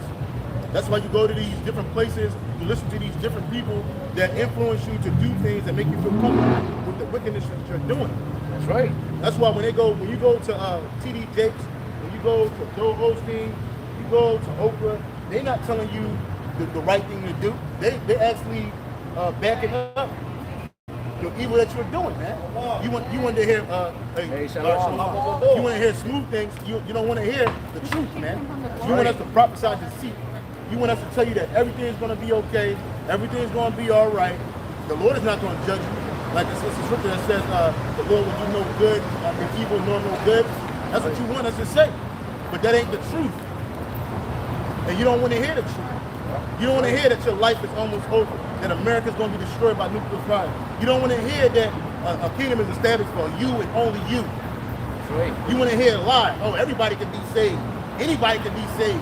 All you got to do is believe in somebody named Jesus. That's right. Because that ain't Yahweh name. No one ever called Yahweh Jesus, man.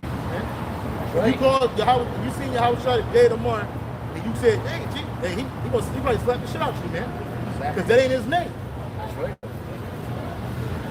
Verse 12, so like at verse 11, get you out of the way, turn aside out of the path, cause the Holy One of Israel to cease from before us. And that's why Yahweh said, "O Jerusalem, Jerusalem, thou that killest the prophets," man. Because that's exactly what y'all were doing. Every time one of us came and told you what was about to happen, you like, hey man, get that nigga, get him up out of here, man, get him out of the way. It's like that was going to stop the judgment of the Lord. Same thing y'all did to Yahweh. That's right. The wicked scribes and Pharisees thought that by killing Yahweh, it was going to put out the earth the word of the Heavenly Father, and that it was going to keep them in a position that they were already in. Look where you at now. You fucked up. That's right. We're not even living in Israel no more. In fact, you're not even allowed into Israel. That's right. Unless you do what those Edomites are doing in Israel. And even still, you're not going to be recognized as the Lord's people. You're not going to be reckoned as a child of God. What you going to be recognized? You just a Hamite, an African, a nigga, a black wasted space. Real talk, man. Yeah, that's right. You did all that shit and it still ain't keep nothing.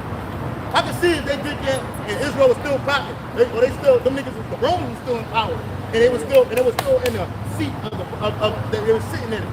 Like Caiaphas, the 10,000 generation is back, just hanging out, ruling in Israel. There ain't nothing in there, man. That place was raised to the ground. That's right. You can't even find out where the ancient kingdom was at, where it started at, and where it ended at. I mean, the second temple started at, or where it ended at. You don't know. That Wailing Wall is nothing but a wall, a remnant of the ancient Roman guardhouses they had over there, man. And these motherfuckers beating their head on it. Yeah. You know what I mean? You don't know where nothing is at no more, man. And on top of that, you got heathens running amok over there, man. But yet, this is what you wanted. That was the judgment of the Lord. Hell yeah. It's like a Sodom and Gomorrah. Hell yeah. None but dust. Hell yeah. They don't know where it began. Where Gomorrah started or where it stopped. That's right. Yeah. Verse 12. Wherefore, thus saith the Holy One of Israel, because he despised his word and trusts in oppression and perverseness and stay thereon, therefore this iniquity shall be unto you as a breach ready to fall, swelling out in the high wall, whose breaking cometh suddenly at an instant. Yeah, it is. So, because you trust in oppression and stay there upon perverseness and stay there on, you don't even try to move from it. Guess what? That's going to be a breach to you, and when your destruction comes, it's going to come in all of us. When Jacob's trouble is in full effect down here, Jacob's going to be like, why is this happening? Where is this coming from? You're not going to know why. You're going to be in the middle of doing some evil, and guess what? You're going to be destroyed. What's up, brother? What's up, man? Shalom, y'all ready for Jacob's trouble? Yeah, we always been ready. Y'all got y'all bands ready? Get the No, village? man, we got Gmshawaii, brother. Man, you got what's that? Hebrews 11:7. You know, Noah moved with fear and built that ark. Yeah, but the Lord didn't tell us to build an ark. We're building a spiritual ark. That's why we out here, brother. Man, y'all got to eat during that time, though. Hey, the Lord said He's gonna provide for us. Give me Isaiah 65. Isaiah 65, brother. 12. Double honors to great millstone, man. Hey, respect. Double honors to the apostles. Go ahead, brother. 12. It says, Isaiah 65 and At 13, Isaiah 65 and 13, therefore thus saith the Lord power, behold my servant shall eat, but ye shall be hungry. That's why I wanted you to read 12. But Okay. Isaiah 65 and 12, therefore I will number you to the sword, and ye shall all bow down to the slaughter, because when I called, ye did not answer, when I spake, ye did not hear, but did evil before mine eyes, and did choose that wherein I delighted not. Therefore thus saith the Lord power, behold my servant shall eat, but ye shall be hungry. Behold my servant shall drink, but ye shall be thirsty. Behold my servant shall rejoice, but ye shall be ashamed. yeah, it is. That's right, because I mean, you know, there's nothing wrong with having something ready, brother, but you know, you could be out at work or doing something where you're not gonna have time to Get say, back to that oh band. shit, I gotta get to my bag or to nothing, man. So yeah, it's good, you could do it, but ultimately the faith in Yahweh Shema is what's gonna preserve us, man. Because even you can find yourselves in the wood, but let's say you don't have nothing, your faith in the Lord has to be strong enough that you can say, you know what, man, I'm gonna walk towards that lake or to that body of water, and I'm gonna find some fish, I'm gonna find something that the Lord's gonna provide for me, man. And that's why it says that our faith in the Lord is gonna deliver us. Ephesians 2:8. That's right. But I just been seeing a lot of brothers on YouTube. I'm cool with Elder Maccabees, Yahweh the Maccabees in Louisiana. Yeah. We been building like arcs. We got like vans and shit. We got water, food, off the grid, like shoulder kits. And we understand that that's not gonna save us. Right. Because 30 UN troops can come find us in the woods and pull us and take them into concentration camps. You know what I'm saying? Straight up. But we do have full faith in Yahweh Shai. But we're gonna prepare like Noah did. But we're not gonna trust in the sword though. Psalm 44. You see what I'm saying, brothers? Yeah. You know what I'm saying? You know, we're not gonna trust in the sword, brothers. Yeah, like we said, brother, it's all good. If you got something, that's cool, bro. But at the same time, we're not putting our hope in it. That's all we saying is because we're gonna try to draw the balance. Because some people that watch this and hear this and might hear you say that, and And then they be like, oh shit, I need to go through this. But they don't realize, like the brother said, you could be in a position where you ain't nowhere near that shit. Or somebody else will find you. And if somebody, a Hawaiian, you know the Hawaiians, they roll deep, they can run up, with some fucking spaghetti. You gotta get the shit up. You might use your 7 women, I say it for one, you know what I'm saying? But they can't do shit. You have to get that shit up. So, but, hey man, it's like you say, it's balanced. So, I went and got me some water. I'm about to go get some more. Okay, bro, that's good. That's good, man. You know what I'm saying? That's smart. Because, you know, what's that? Jeremiah 15 and what, 2? They go the ones to the captivity, the ones to the sword, the ones to the famine. So we know that famine's coming. Second Ezra, you know what I'm saying? We know they're gonna come in and throw 2/3. I mean, some elects are going to be part of it. That's right, brother. That's great. You know what I'm saying? That's right. But yeah, it's y'all show. I ain't gonna stop That's the all show. good, brother. That's all good. Shalom. Hey, shalom, brother. Well, back in Isaiah 30 and verse 12, oh, Salak, in verse 13, therefore this iniquity shall be to you as a breach ready to fall, swelling out in a high wall, whose breaking cometh suddenly in an instant. Yeah, that's so, right. Yeah, and even with what the brother was, you know, shipping in with, you know, we don't know exactly at what time the Lord's gonna, you know, release the judgment, but you know, we have signs, so we could prepare to a certain extent. But you know, majority of the world is gonna be taken by surprise, especially the 2/3, man, because you're paying attention to the wrong things, you know, and like the brother was telling the other brother, hey, we could be at work, or we could be those brothers that get apprehended. So that doom prepper spirit is not gonna be, you know, useful in those days, man. You know, somebody else will get it. That's right. You know what I mean? Probably one of the other elect brothers will get it. That's right. Or like they got the NBA law where if you doing that kind of shit, they gonna come and take that shit anyway. Yeah. And they can confiscate it because the NBA Act said they could. That's right. They could take everything, man. If you're hoarding up food, gold, water, all that stuff, man. Your car, that's right. The buses, all that shit. Including yourself, man. Yep. This is the book of the prophet Isaiah, chapter 33 and verse 6. And wisdom and knowledge shall be the stability of thy times, and strength of salvation. The fear of the Lord, Yahweh Shai, is his treasure. That's right. So this wisdom and knowledge is what's going to get us through that. In those times, those unstable times, this wisdom and knowledge will keep us stable. Hey, you might have to go a few days without eating, bro, but the Lord is going to take care of you, man. When you got kids, you know, some brothers got children. You thinking about your kids, man, the Lord's going to take care of us, bro. It ain't nothing for the Most High to manifest some food in your crib or bring an angel to your house and drop something off. Or you open the door, you close the door at night, ain't nothing in the front of the door. You open it up in the morning, there's bags of shit up in there. What you gonna do in that day? You wanna say, oh, that's my luck? No, that's Yahweh Shai. And we understand too that even if we get apprehended, it ain't gonna be forever, brothers. You don't worry about them talking about something, we gonna give you 1,000,000 years, you about to get a life sentence, they'll throw you in the harshest prison, it don't matter. The Lord's gonna release us, man. Look what he did to Peter, man. Peter was asleep and an angel kicked him, like, hey man, get up. Because at first he didn't hear him calling him. He was like, he had to nudge him. And what, he got up and he ran the hell up out of there, bro. And it wasn't no warrant for his arrest. Shit's going down. That's right. And that day things will be going down. So we can be saved anyway, man. So like the brother was like, you know, are we ready for Jacob's trouble? Yeah, we are, man. That's right. Because we know it's coming. Ready. We spiritually ready, man. Stay ready. Yeah, that's right, brother. And you stay ready so you ain't got to get ready. You know what I'm saying? And how we staying ready? Like the brother said, we staying ready through the spirit. That's right. Like the scripture said, be steadfast, unmovable. Yeah, unshakable. Because we ready. We took root in Yahweh Shai, man. So we ready for them winds. We ready for, you know, for the waves to come and crash right on us, man. And we're gonna stand tall in the name of Yahweh Shai. Now, you know, there's nothing wrong with putting aside a little bag, maybe some water in it, or whatever. Yeah, but if you got to, you got to. You got to. But what you need is this wisdom and knowledge of Yahweh Shai. Yeah, that's what's going to get you. That's what's going to get you through. Exactly. That line is good.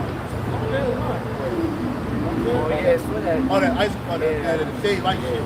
Yeah, that shame like shit. So yeah, yeah, absolutely, man. We not again. It's a balance of everything. I'm not putting no stock in none of that shit. If you got a little bit of food set to the side, man, hey, bugs, all kinds of shit get to that shit after a while, man. You know what I mean? But at the same time, you should know how to do certain manly things, man. How to skin the animal, how to light a fire. These kind of things, man. How to use a knife. You know what I mean? These kind of things. Why? Because it's going to help you prepare in that day. When you going through some shit, you know, and you're going to have to go through it, but it's tough, man. I try to stress that, like, yo, when it's your time to go through some hell, man, best believe you're going to go through it, but you're not going to go through it alone. Never alone. How about you shots with this? You got the gift, you got the spiritual weapon of prayer, fasting, all of that, man. And you never know that the couple of days that you won't eat, that's a fast for you, man, because you know you're going to be praying the whole time. Yeah. So what's going to happen to lose the rewards at the end of that, man? Any negative situations you get in, trials, tribulations, heard the scriptures, that's all just to build you up. Right? Proverbs 3, 5, and 6. Trust in the Lord, Yahweh, with all your heart. Trust in your mind. So if you ain't got the food, you on the run, but hey, I'm trusting in Yahweh. I'm going this way because he want me to go this way. I haven't eaten in 2 days. You know what? I know he's going to feed me soon. Yeah. He's not going to leave us strength. And at the end of the day, you know, the scriptures say that, if you know what that scripture is, the hour of temptation, I know it's in Revelation. Revelation 3 and 10. Yeah, Revelation 3 and 10 says, because thou hast kept the word of my patience, I will also keep thee from the hour of temptation, which shall come upon all the world to try them that dwell upon earth. And that means that, well, all of us are going to be tried, man. A lot of, or if not all of us, we're going to go through, like the brother mentioned, days where we're not going to eat, or we're not going to sleep, or we're not going to, you know, have water, man. But through the Spirit, the Lord's going to keep us and maintain us, man. Just how he did the prophets in the ancient world, man. You know, Esdras was fasting for weeks, man. You know, and the Lord preserved them. You know, the same thing with us in the future. Lord willing, we be part of the elect. You know, he's going to preserve us through all the trials and tribulations, man. Because ultimately, that's going to be the trial of our faith, man. Can you still believe in me, even though it seems like I'm not there with you? Like, that's going to be the ultimate test, man. You know? This is the book of Ecclesiasticus, or the book of Sirach, chapter 2 and verse 1. My son, if thou come to serve the Lord, Yahweh, prepare thy soul for temptation. So it's telling you right off the bat, if you come to serve me, prepare your soul for temptation. Right? And some of those temptations could be what? You know, leaving the body, you know, go back into the world. Those are options that basically the Lord puts out there for you to make a decision on, man. And that's a temptation. How much more in the days of trouble, man? When you could say, damn, let me go take this trip and I could feed my daughters, my sons, everybody, man. We just go out there and take this trip and live. You know? All right, we'd be better. Yeah, but you know through the Spirit that that's not the right thing to do. So you're going to say, you know what? I'm going to have more faith in Yahweh than in men. Because I know ultimately that the Lord's going to come back to destroy this place, man. You know? Yep, the book of Sirach, chapter 2. I'll jump down to verse 3 real quick. Cleave unto him and depart not away, that thou mayest be increased at thy last end. So when you go through something, trust in Yahweh Shemashai, trust all the way to the end, and what does it say? You will be increased at thy last end. That's right. Endure to the end. Yahweh says, roughly paraphrasing. Then endure to the end, the same shall be saved. The same shall be saved. Yeah. It is to say Matthew chapter 10, verse 28. Fear not them which kill the body, but are not able to kill the soul, but rather fear him which is able to destroy both the soul and the body in hell. That's right. Are not 2 sparrows sold for a farthing, and one of them shall not fall on the ground without your Father? So, yeah, man. So, if anybody pass in this world, it's because the Most High wanted to sow.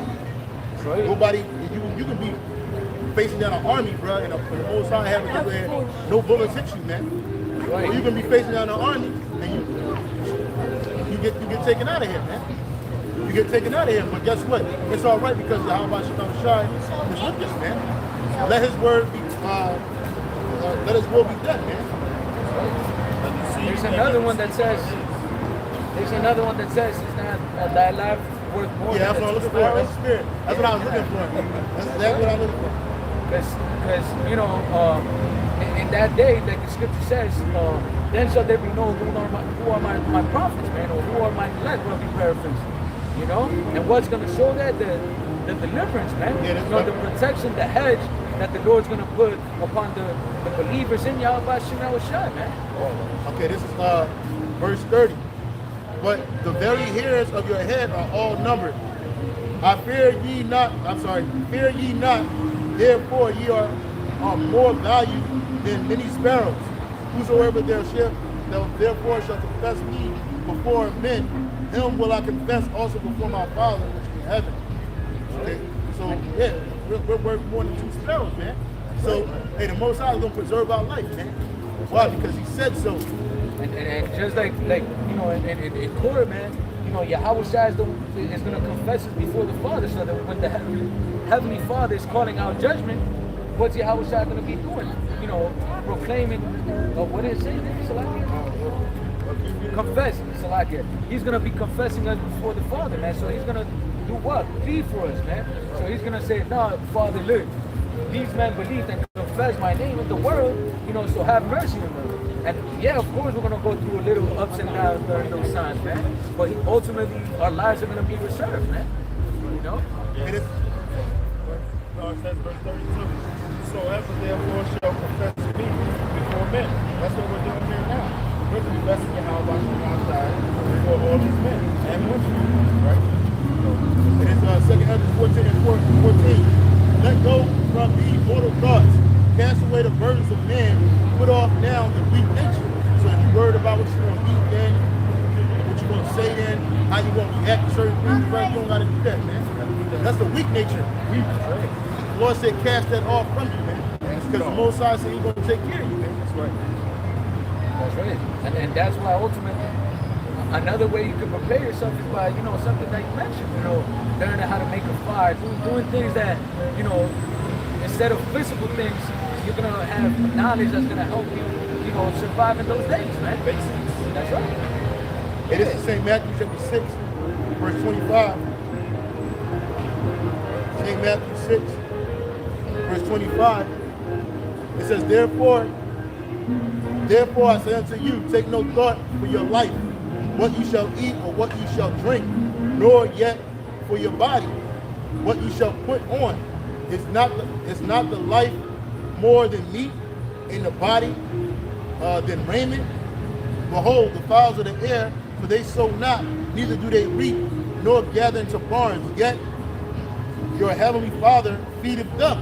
Are ye not much better than they? So if the Heavenly Father preserves the animals, man, on the everyday basis, man, how much more you believers in Yahweh Shai, man. Those of you that have, you know, given up the pleasure of this life to follow after him, man. How much more is he going to protect you than the animals that are being fed and clothed every day, man? You see? That's why you can't be lacking faith, man. And that's why, you know, Peter was drowning when he was walking on the water, because he doubt. Yeah, he doubt, man. He was seeking That's because right. of his lack of faith. That's right. And that's why Yahweh Shai said, well, hold down little faith, man. You have to have, like the scriptures say, faith like the Then of a mustard seed, man. You see? Yahweh Shai covered everything. He basically said, don't worry about nothing. That's right, man. Just trust in my Father, just like you did. At the end of the day, the Lord controls all things, man. The goings and comings of men, you know, whether good or evil, he controls the weather, everything, man. That's right. You could be out there in the woods and you haven't drank water for days, and the Lord will have a fucking huge rainfall come upon, man, where you're just gonna have a whole, you know, lake of water, man. You might be walking, dying of thirst, and even water. Yeah, man. You get to the corner, there's a store right there. Ice cold water. Ice cold. Ice cold. And a pretty woman said, Hey, you never know, man. That's right. Waiting on you. I've been waiting on you. well, She'll say something. You know, she'll be like, you know, you know, God told me to stand right here. I heard something in my head, and it was God talking. I knew it was God talking. He told me to stand right here. He said, your husband is coming for you. Stand right here. She have a chub brother. Hey, you never know, bro. Whatever you like. I don't even like it. Hey, but she'll be standing there and she'll be like, you know, and then next thing you know, man, boom. Hey, this on the comment board, the brother Kazak and Howard. This is Ecclesiastes 2:10. Look at the generations of old, and see did ever any trust in the Lord and was confounded. But did any abide in his fear and was forsaken? Who did he ever despise that called upon him?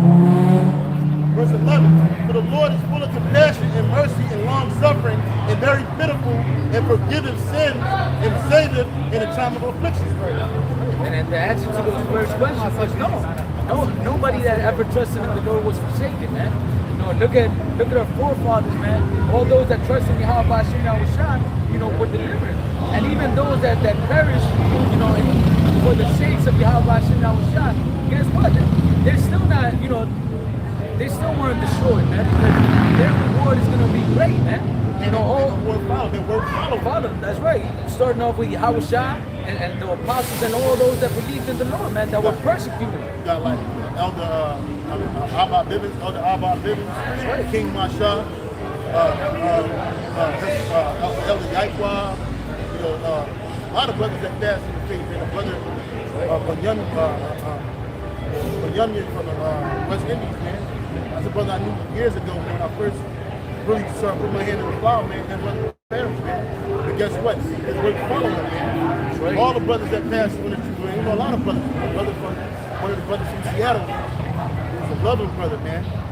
Loving brother, young brother too. And but guess what? His work followed him, man. And they're praying. And you think the Lord forgot about what he was doing on this side? Hell no. His reward is great.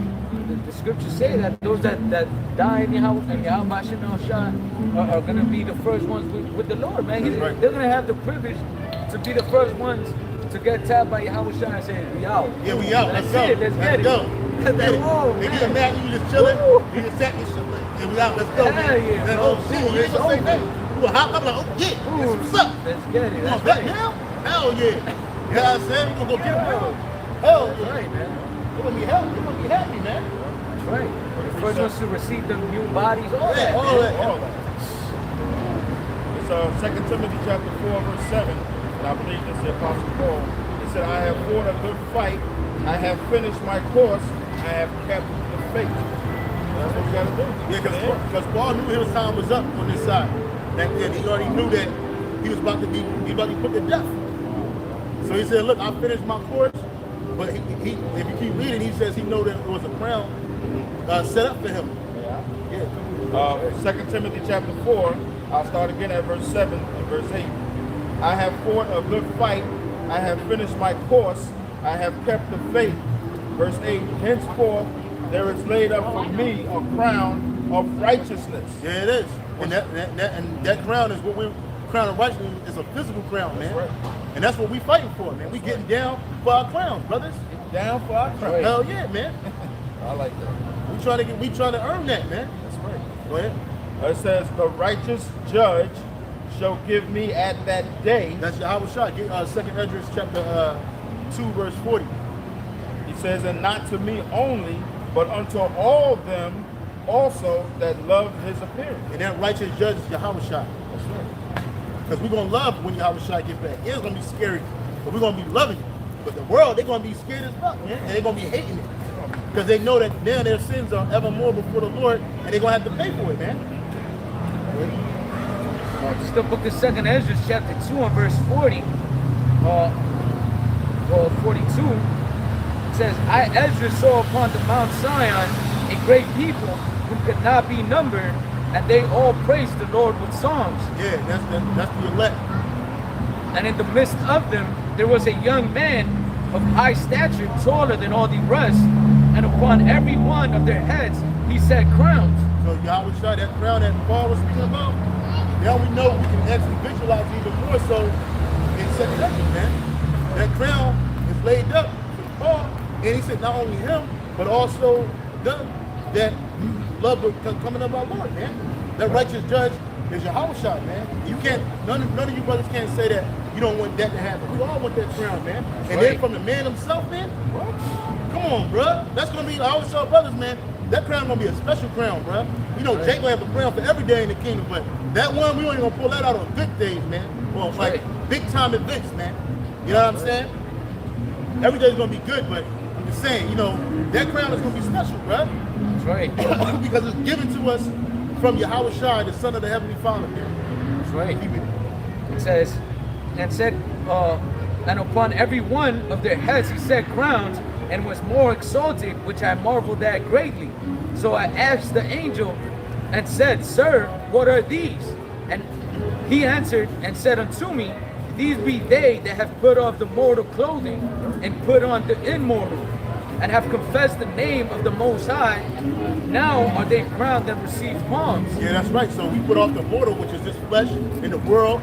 We put on the immortal, which is the new bodies and this truth. That's right. And we confess the name of Yahweh Shai to the world, man. To the world of Israel. That's right. Then said I to the angel, What young person is he that crowneth them and giveth them palms in their hands? So he answered and said unto me, It is the Son of the Most High, whom they have confessed in the world. Then began I greatly to commend them that stood so stiffly for the name of Yahweh Ba'ashem Yahushai. Yeah, it is.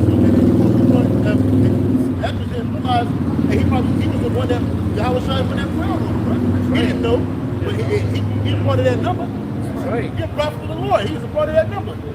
And he's going to get that crown on his head. He said, I started to commend them that stood so stiffly for the name of the Lord, man. How about Yahushua? Because it's not a light thing, man. You brothers that's in this truth, they don't ever take this thing as a light thing. It should not be begrudging for you to come out here and do this work. It shouldn't be pulling teeth. You should want to do this. Why? Because this is a great reward that comes behind this, man. Right. Okay, and this is our duty. That's right. And you got cops that go out there and do their job. You can get mad at the cops for doing his job because he searched things out that you was lying about. They convicted you, throw you in a prison. But the nigga just doing his job. Well, that's the same way with us. We're doing our job.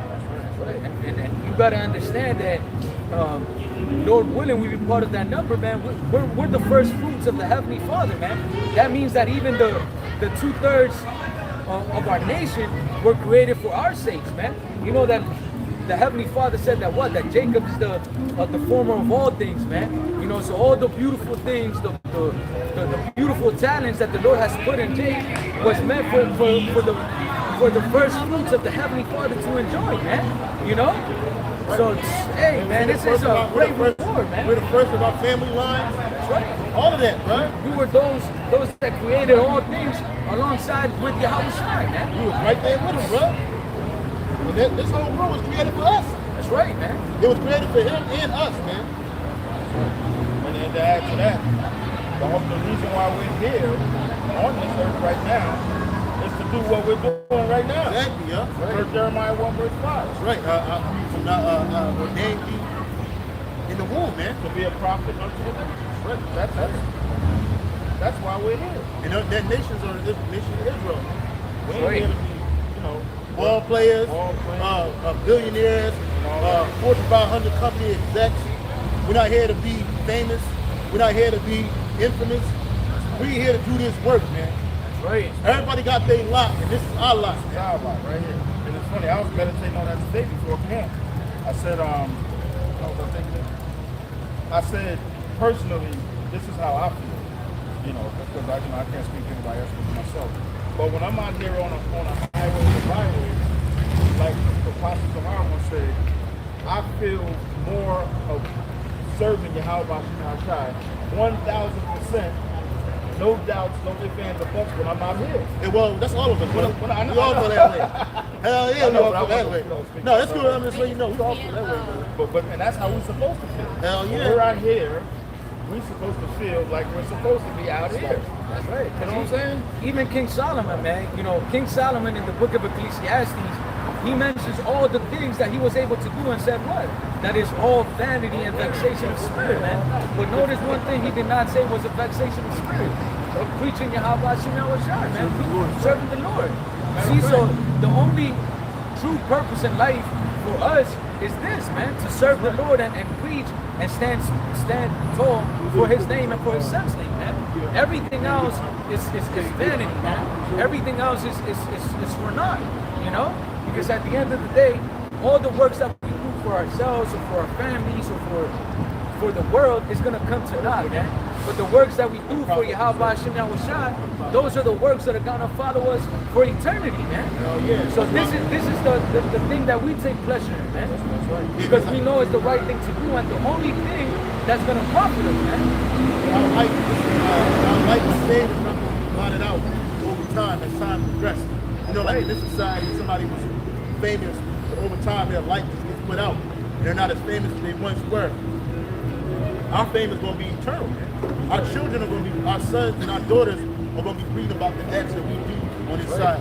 Not just the spiritual power, the healing, the destruction of our enemies, but that we were standing out here praising and prophesying in the name of Yahweh Hashem Yahushua. Not only in this life, but in the life before, man.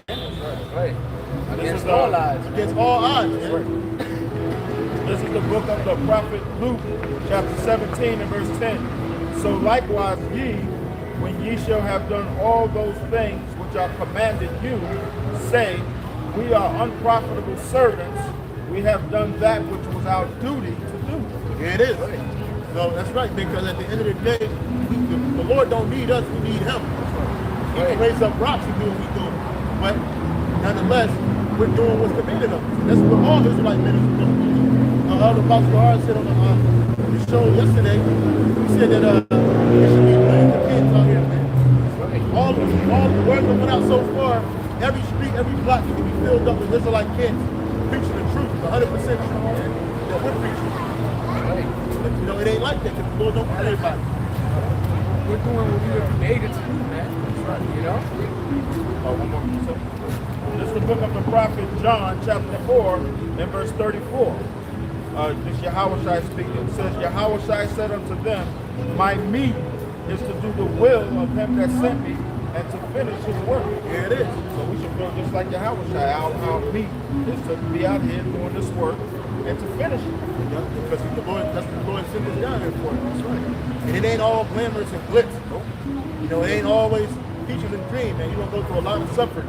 But in your suffering, you're going to be made perfect, man. Right. And can you get the scripture where it says the word, see the apostles last?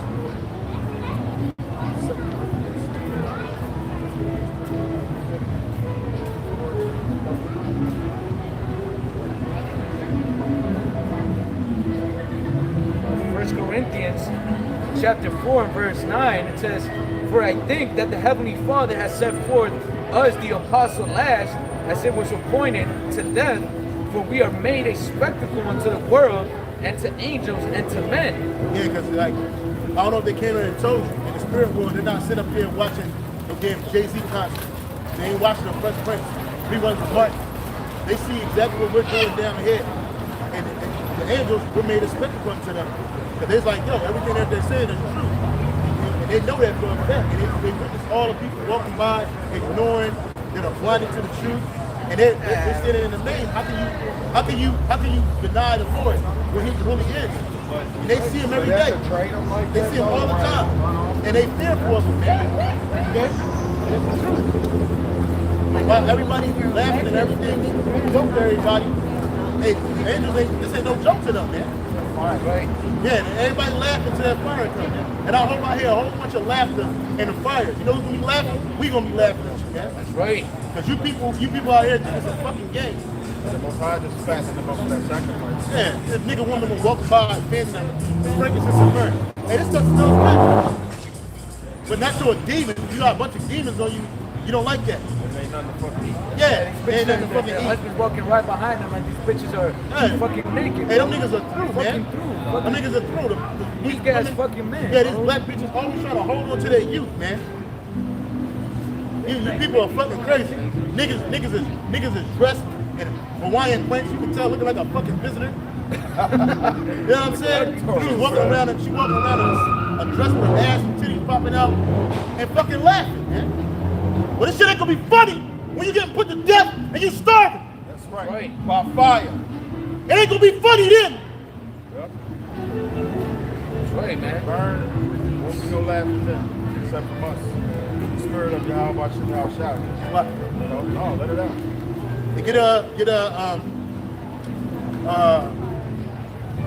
Luke 11 and 26. It's the book of the prophet Luke, chapter 11 and verse 26.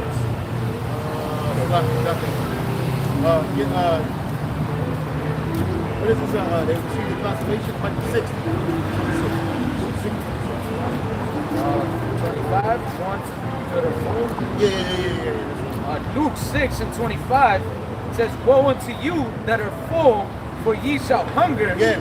Woe unto you that laugh now, for ye shall mourn and weep. Man, there it is. That's it right there. For all y'all that's laughing now, you're going to mourn and weep. First of all, you don't live out here. You know what I'm saying? So it might be easier for brothers out here than it is for you in the middle of fucking Detroit or New York City or Philadelphia, some fucking where you from, man. Where the fuck you at? That's right. The scripture says, woe unto you that are full now, because you're going to hunger. You Right. full off this world, you full off the food, like the brother was saying. She laughing, you know, talking shit, because ain't nothing to eat. She ain't stuffing her mouth, man. And she ain't stuffing her mouth with food, she's stuffing her mouth with penis, man. That's right. And it's full of these philosophies and ways of thinking, man. Vain jangling. That's right. And in those days of trouble, man, all that shit's gonna go out the window, man. All that women worship bullshit is gonna go out the window. All that women are independent and strong, and all that shit is gonna go out the fucking window, man. And you bitches don't think Beyonce gonna risk her life for your ass. Y'all done punk Beyonce up, you and them damn sodomites done punk that bitch up, and y'all think she gonna jump out the window for you? She ain't gonna set up no food bank for you bitches. Hell no. Ain't none of these motherfuckers that you trusted in this world gonna help you in that day. That's right. Can you read it again? The book of Luke 6 and 25, woe unto you that are full, for ye shall hunger. Yeah, you gonna hunger, man. Woe unto you that laugh now, for ye shall mourn and weep. Yeah, she laughing. And I don't care what she was laughing at. You should have held that shit in before you walked by us, man. That's right. Because the Lord looked at that as a slight. So you laughing. Guess what's gonna happen in that day, man? You're gonna be mourning. You're gonna be mourning for your children, for your husband, that weak fella. Okay, you're gonna be mourning for your life, your riches, all that, your glory, all that shit that's gonna go. That's right.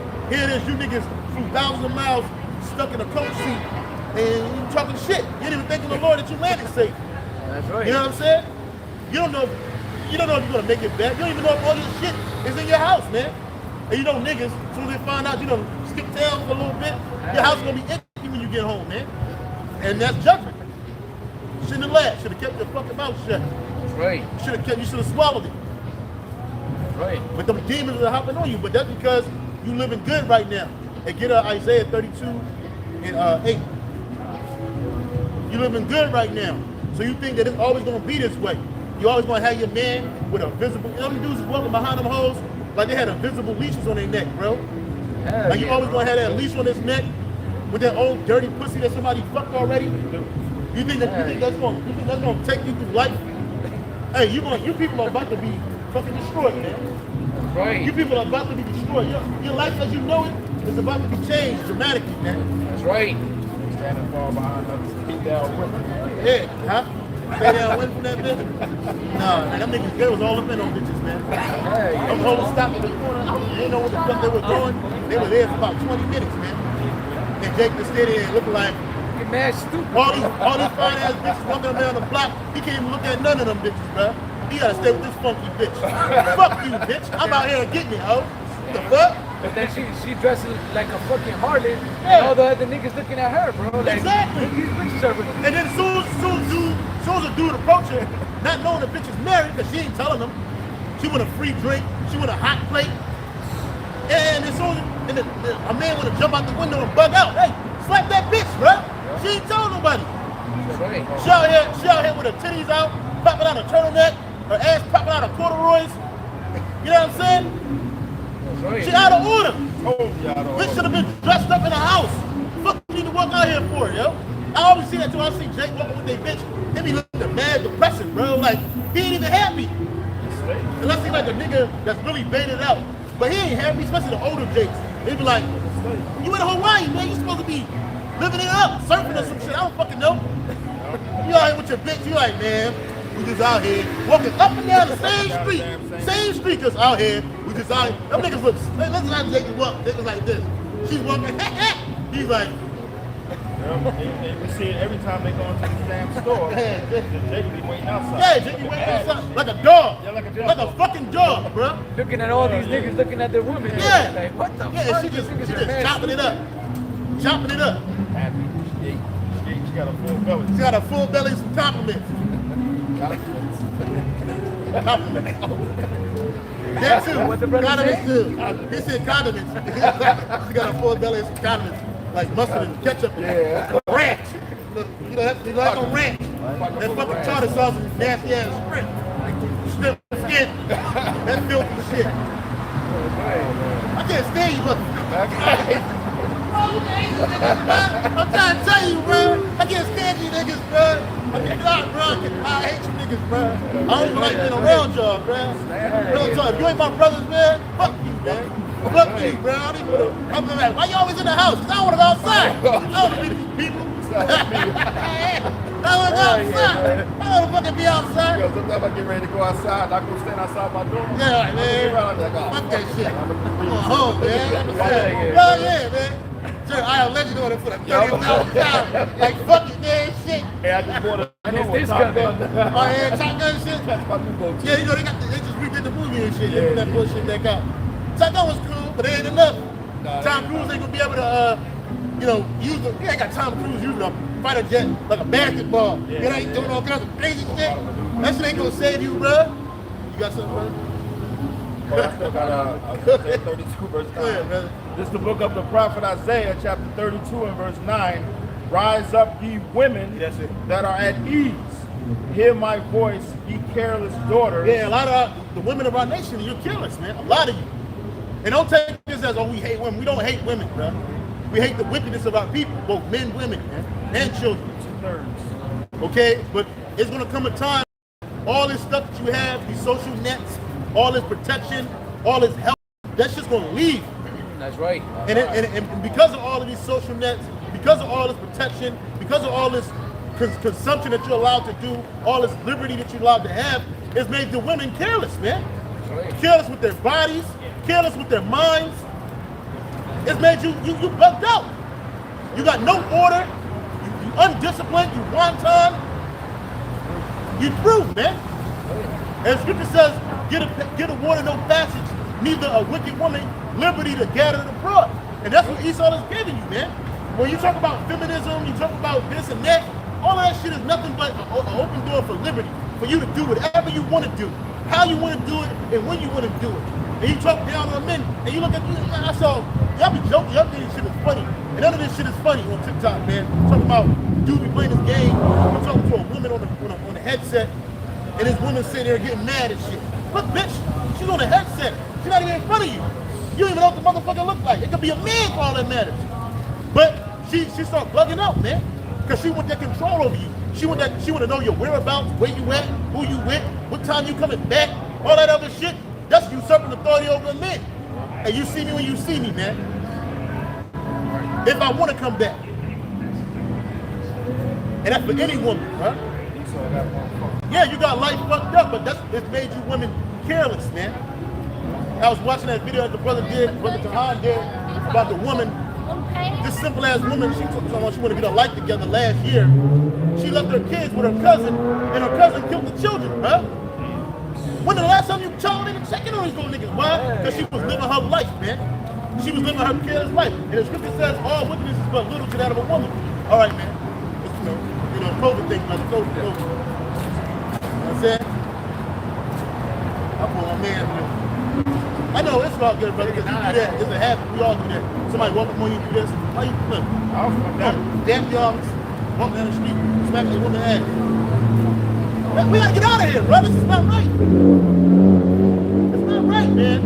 And that carelessness, anybody smart to tell you it's not wise to be careless on any level. How many women we have seen here walking, looking at their phone, almost bumping to the camera, almost tripping fall, almost lose their life, bro? That's right. It says, Prophet Isaiah 32 and verse 9, rise up ye women that are at ease, Hear my voice, ye careless daughters, give ear unto my speech. Yeah, y'all, and that's, if anybody's supposed to give ear to this speech, it should be these women, man.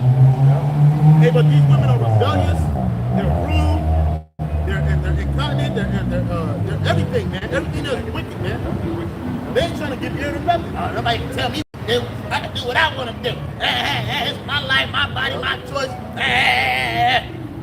Like, you know what I'm saying? Got that Queen Vashti. Yeah, hell yeah, bro. And you see what happened to Queen Vashti? Cancel this bitch. Cancel that bitch like a bad check. Or some champagne on it. Cheap bottle shit. Ain't no did do that shit to that bitch. He didn't do that shit to that bitch. Yo, she was frying and shit. Put that bitch on the table.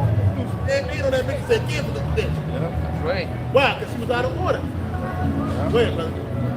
That's it on that.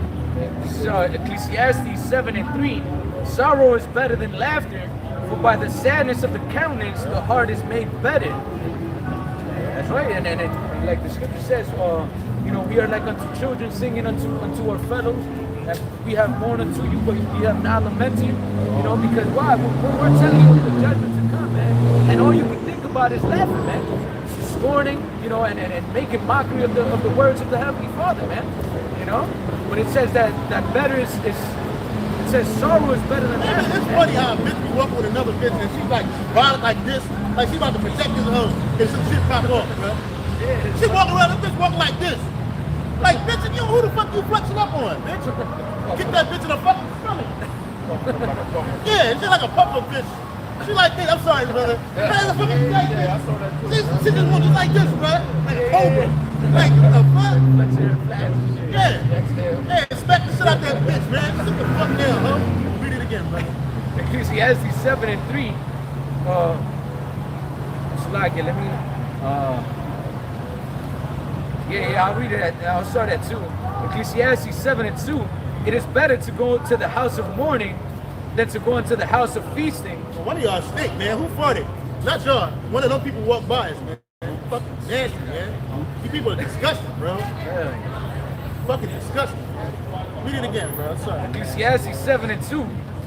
Better is to go to the house of mourning than to the house of feasting, for that is the end of all men, and the living will lay it to his heart.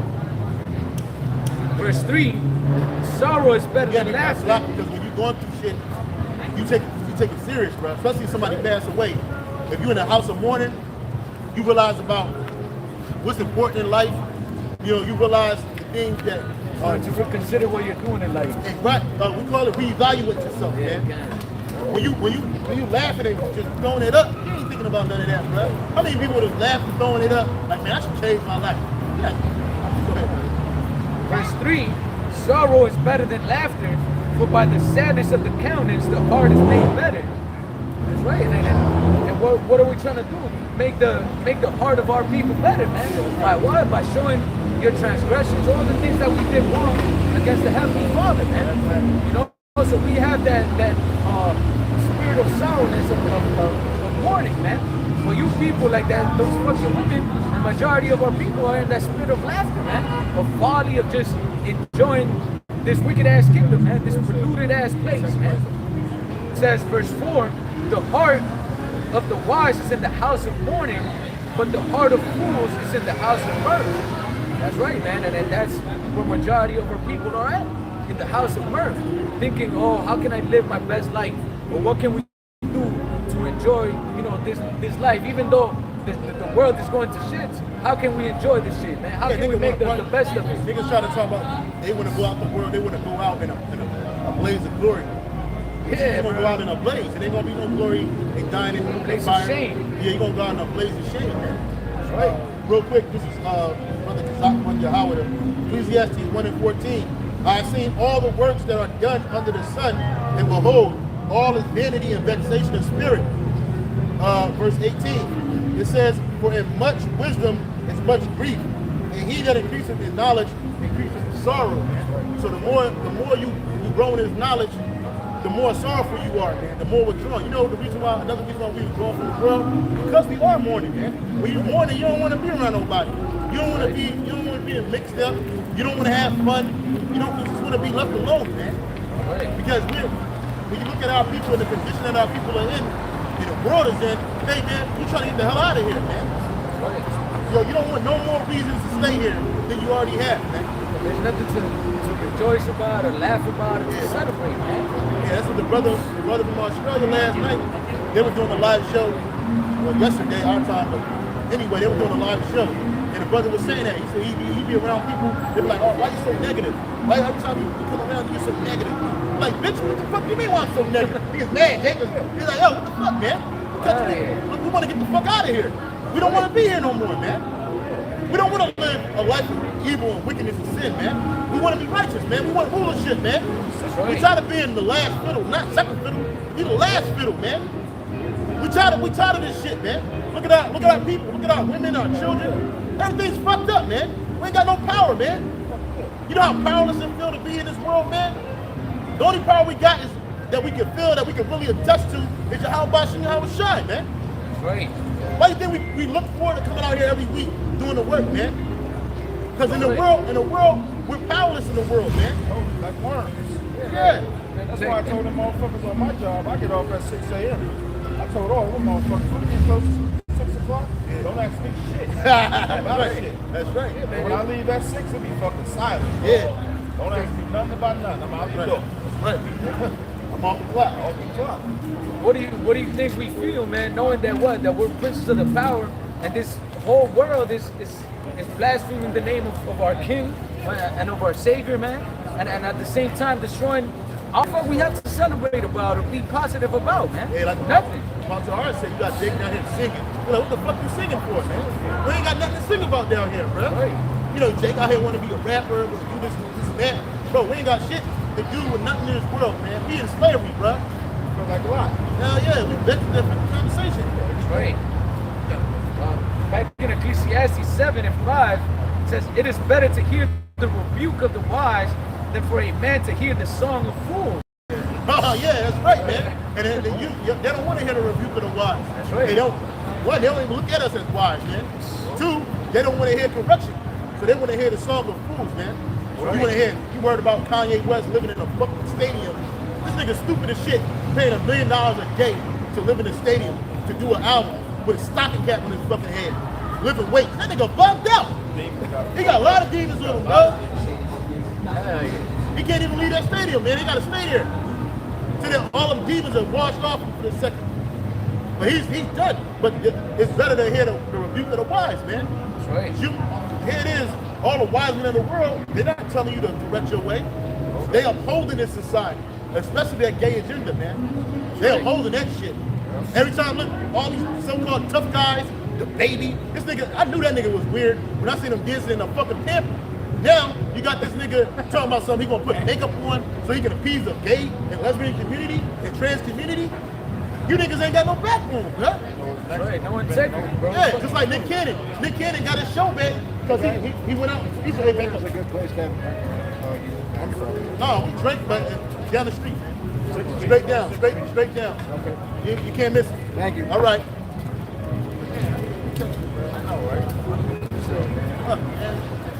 Why always put your hands on you, man? Why does it look like we know where the spots are at? Yeah, because we standing out here, bro. I was like, I'm down the street. They walk by a bar somewhere. Yeah, like, oh, fuck, man. Like, taking my energy, bro. It's like they want to take your energy, bro. That's what it is, bro. But you can't have it. But you ain't got it. That's right. You ain't get it. Go on, y'all about $2 shot. What we talking about, brother? Damn. Yeah. Right here, Ecclesiastes 7 and 5. Better is to hear the rebuke of the wise than for a man to hear the song of fools. Yeah, exactly. That's right. And all these philosophies, all these ways of living, man, are the songs of the fools, man. These people are clueless of what the fuck is going on, what's about to happen, man. You know? And that's why it says better is to hear the rebuke of the wise, man. Why? Because he's gonna correct you and bring you to the right path, man, which ultimately for you Israelites is to come back unto our power, man. You know? Verse 6, for as crackling of the thorns under a pot, so is the laughter of a fool. This is vanity, Hey, man. so you know, like, that crackling, man, that shit is vexing, man. Yeah. So that's the same way with the laugh of a fool, man. You're like, man, shut up. Yeah. You don't hear that shit. That's right. Especially when you in a spirit where it ain't nothing funny, bro. Yeah, always laughing at some dumb shit. Yeah. And if you notice, I don't know if you noticed, every time, you know, Jake, so-called Jake in the world laughs is because he's talking about some wicked shit or some fucking Folly. homo shit. Like what the fuck? That shit is not funny, bro. Like, the fuck? The definition of fool in the Blue Letter Bible, it says fool, stupid fellow, dullard, simpleton, arrogant. And that's what Jake is. That's why the scripture says when people are foolish, they are silent, they have not known me, man. Jake a bunch of stupid niggas running around here, man. You think you're smart, but you're not. You just smart dumb nigga. That's right. You're smart in the world, but not in the understanding of your how about you never shot. The things that do matter. That's right. Okay? That was it on that? Well, I read 7. It says, surely oppression maketh a wise man mad, Yeah. and a gift destroyed the And heart. we're wise, and we're mad. We're upset. Can you look at that word for mad in the Hebrew? It says, surely oppression maketh a wise man mad, and a gift destroyed the heart. You see what happens when Jake be getting these gifts from his devil, man. They forget their oppression. They forget what they've been through. They forget what they're going through. They forget what happened to them and what's happening to their people, man. All they can think about is just living their high life. You want to be on a boat because Edomites are on boats. You want to be at the fanciest place because that's where Esau eats at, man. You want to live in these cul-de-sacs, man. I said it before, I said it again. Esau at his brokest got way more money than you niggas that's selling out, man. They got towns where every house got a fucking an airplane out in the house, man. They got an airplane garage, man. An airplane garage, man. You niggas get excited about a Bentley, some shit that you gotta roll down the ground with 4 wheels on it. This man got their own private planes, bruh. They still parking on the street. Yeah, man. They niggas are parking in front of their crib. And then don't know niggas living in those neighborhoods, man. You got it, man.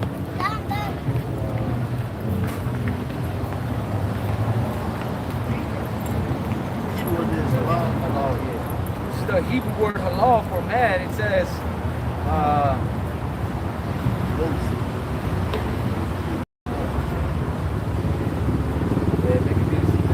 act madly, act like a madman. Yeah, well, it just make you mad. Upset. What the matter is it makes you upset knowing you're oppressed, man. And then not only that you're oppressed, but people ignore that shit, bruh. You ignore it. When you bring up what happened to Jake, oh man, y'all need to stop talking about slavery. Y'all need to forget that. Even our own people do that shit. Akon talking about something, y'all need to stop talking about slavery. Y'all need to stop mentioning, nigga, we still in slavery, bruh. Because we ain't in chattel slavery, you think something changed, bruh? Our people are still in captivity and fucked up out here, man. You a slave to your woman, you a slave to your job, you a slave to the system, you a slave to Esau. Slave to everything. Fuck you, man. Slave to everything. God damn it, I'm mad. And you should be too. Well, it says, surely oppression making the wise man mad. These niggas are stupid, like you were saying, man. You know, they're clueless about what's going on, man. You know, and then no matter how much proof you bring out to let them know that they're enslaved, no matter how they want to see it, man, they still are just like, nah, I'm happy, I can do whatever I want, I'm free, I'm this, I'm that. And Esau wants you to live like that. He wants you to live a self-destructive life. That's right. Because that's the way you're living. In the world, you're living a self-destructive life. I don't care what you do. You can be the most staunch Muslim or Christian in the world, you still are going off, man. You're destroyed. And guess what? It's ultimately going to lead to your destruction. It don't matter. You're going to work 1,000 hours a week. Guess what? You're working for your own destruction. In order to make it in this society, you got to be wicked. You got to be down with Esau. Like the brother said, it's all good, man. It's for nothing. I was trying to say that was reincarnation. He had everything. Yeah. Everything. Everything, man.